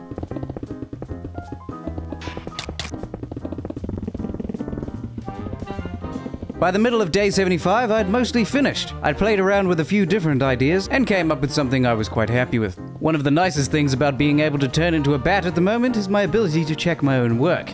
I can simply hop outside, turn into a small mammalian flying creature, and see how my architecture is coming along. And to be honest, I'm highly engorged with this. It's pretty good. We're gonna add more lava though, don't worry. The lava currently there is just the beginning. There's still plenty of lava pools for me to leap into in the Nether. I think it's looking good though. Genuinely, I think it's one of the better things I've ever built. It's pretty nice. All I've got to do now is not screw it up. Or die, or something. So the base is looking snazzy, but at this point I was almost completely out of bricks and also had no glass. So I decided I would go out soon and get some materials. While I was searching around for sand, I suddenly noticed that the creatures around me have leveled beyond my expectations. For example, over here we have an emu that's blighted and a kangaroo. Even a blighted seagull. Okay. What is this? A blighted husk. Why not? It was at that point I apparently started going completely insane. I'm not sure if it was due to the neurons degrading in my brain due to my undeadness, but something was definitely going wrong in my head. I have a question. What in the balls? Anyway, so quick recap. We have only 16 hearts left. We're low on food, and we desperately need to replace it with something. While I was flying around during the night, I had figured out the solution. Our newfound ability to melt villagers is only limited by the fact we have no villagers. And if we had villagers, we could also supplement our hearts for some blood drinking. So what we're going to do is kidnap some human beings. Or at least we were going to. It was currently daytime, and I didn't want to waste the day just by sleeping in my coffin. I'm very behind on my building, but I was very excited for my newfound plan. Night can't come fast enough. I'm giddy with excitement. We're gonna go ruin some villagers' lives. I don't really know how I'm gonna get them here, to be honest, but we'll figure that out. The second that night fell, I wasted no time and flew back to the floating village in the sky. I then abducted a young man by the name of Clarence and simply rode him off of his utopic Elysium. This is my plan. We lived. Okay. Now, calling my abduction a plan is probably a little bit of an overstatement. I really had no idea how I was going to get this bloke home. I had made no preparations and just intended to row him. And since it was nighttime, of course, I had to fight monsters, including a wizard, and while stealing a nearby teleport, a giant spider that was flinging hairs at me. Uh-oh.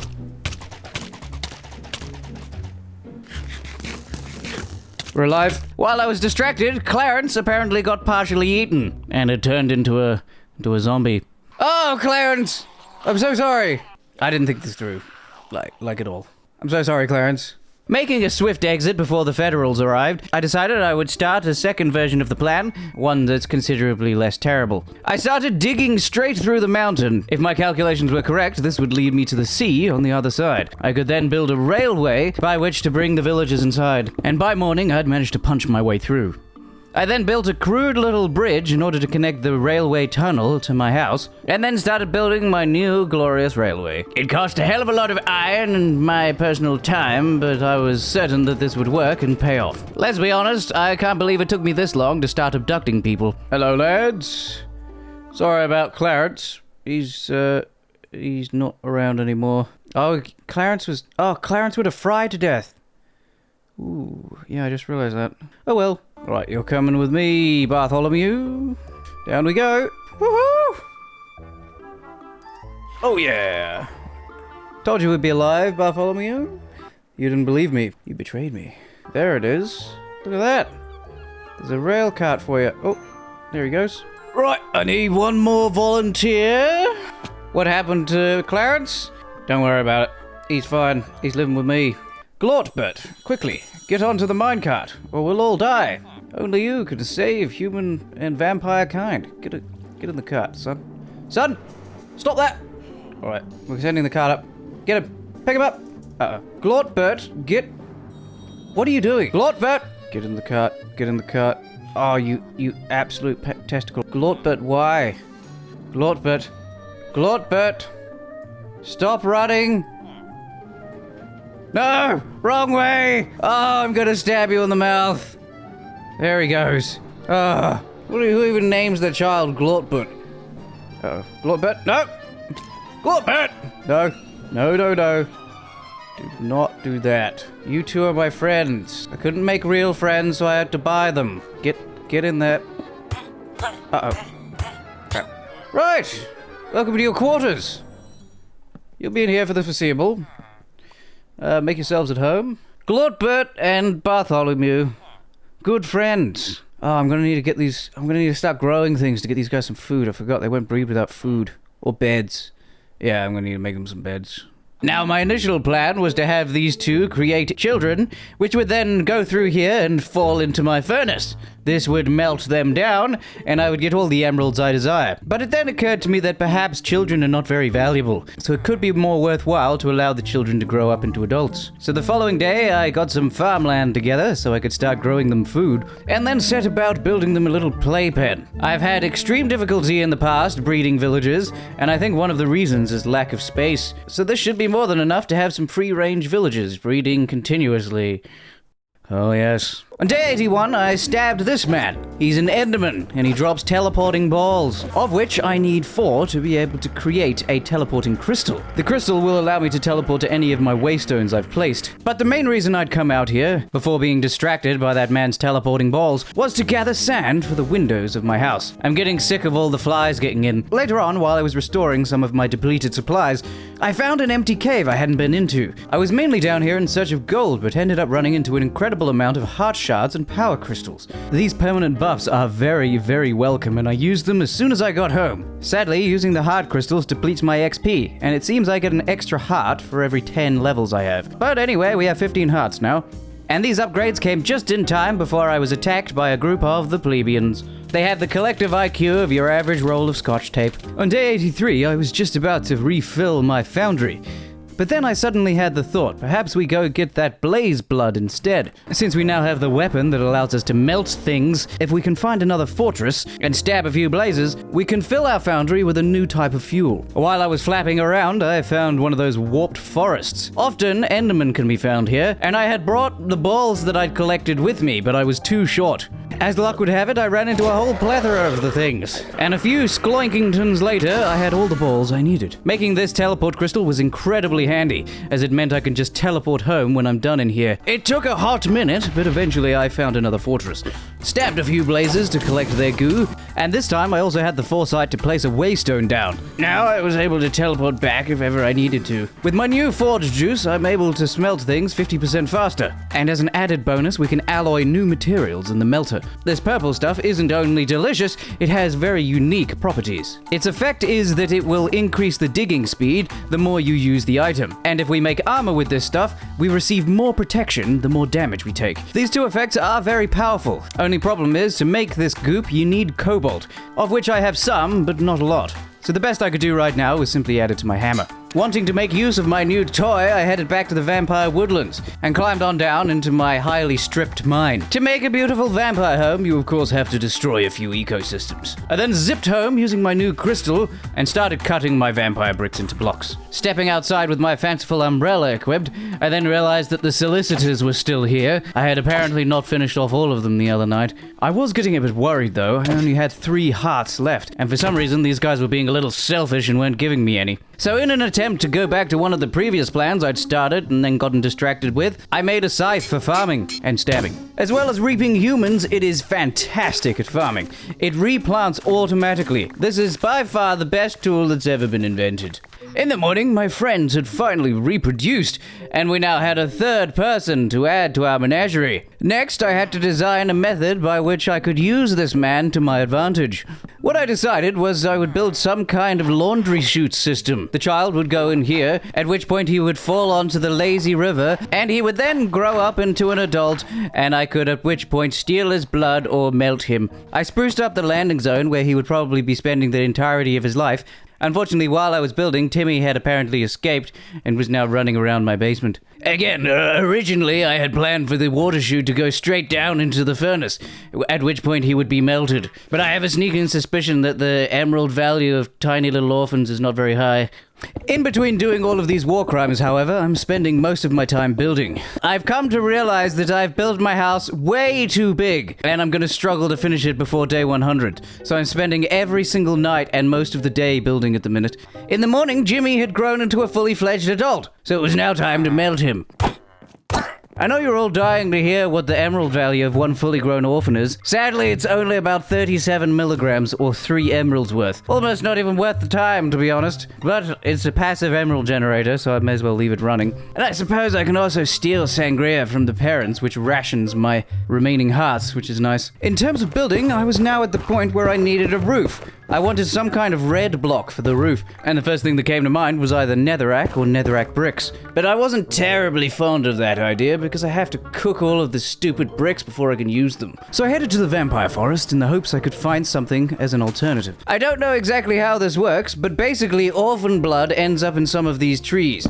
They're all spruce trees, but some of them have red wood. They're called cursed trees. I tried to grow my own back at Sangriaville, but it didn't work out. There clearly isn't enough orphan suffering going on here. But while I might not be able to cultivate these trees, the wood is a good red. So I decided that's what I would use. I then decided to give my home some extra riz. What I would do is add some lava. I wanted an intimidating vampiric glow. A warm yet fuzzy glow that would say to any homeowner association, well, there's definitely no child blood drinking going on in there. I spent the next 4 or 5 days just building. I desperately wanted to finish before day 100. What took a considerable amount of time was the roof. Partially because the homeowners association wouldn't leave me the bloody hell alone, but it was mainly due to the sheer amount of trees that I had to cut down. Every other night or so, I would head out and try and find some more vampire books. I scouted all of the nearby villages, but turned up completely empty. I did find a lot of hay by which to feed my pets, though. They were so grateful to me, and would constantly whisper sweet nothings in my ear, like, "Why are you doing this? Please let us go. I have a family." And finally, on day 99, I was finished. My home was finished, apart from this large window that I hadn't filled in, but ignore that. And also ignore all of these fires that appear to be perpetually on the veranda. But look at it! Look at my beautiful home.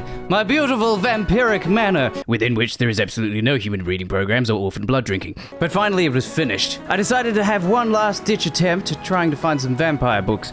I headed to a nearby village and immediately got glassed by a local Londoner. Even snuck into a few of those vampire hunter experts' homes in the hopes that I might find one.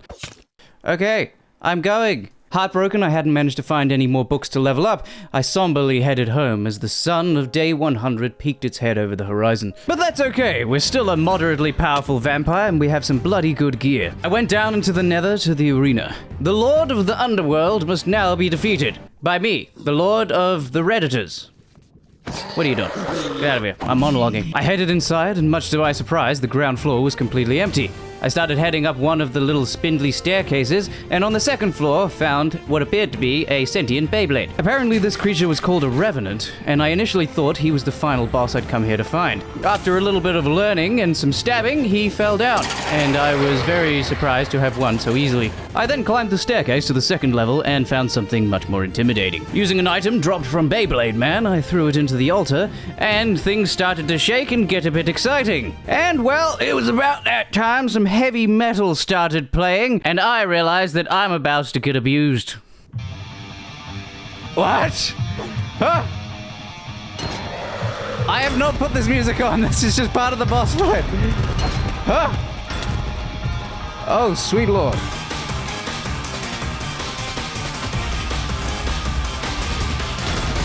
Oh my lord. Yeah, this guy is a beast. Whoa.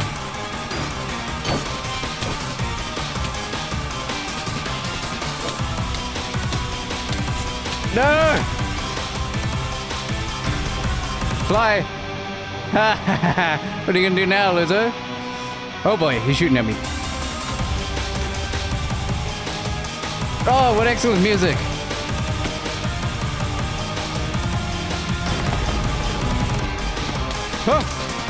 Oh, good. Oh, he's destroying the arena as well.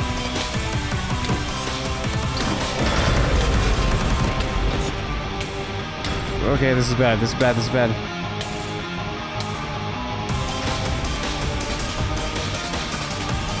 Okay, we're using arrows.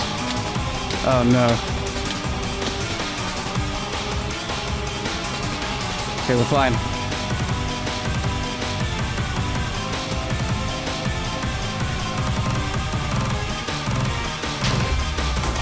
I needed to heal. Heal, heal, heal.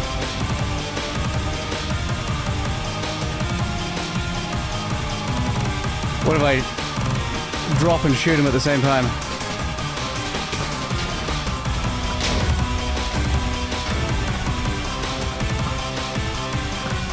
I don't think I can hit him with arrows.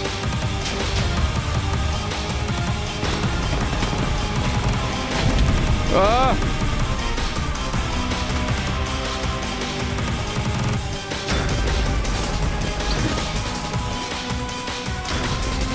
Yeah, I think he heals.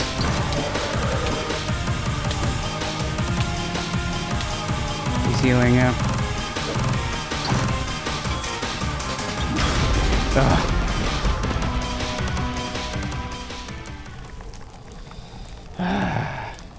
I was now depressed after having been bullied by Ignis. Despite my vampiric abilities, I had done very little to damage him. But there is one vampire ability I have not yet used. The ability to return from death. I can only use this once, which is why I have been quite careful so far. But now is the time.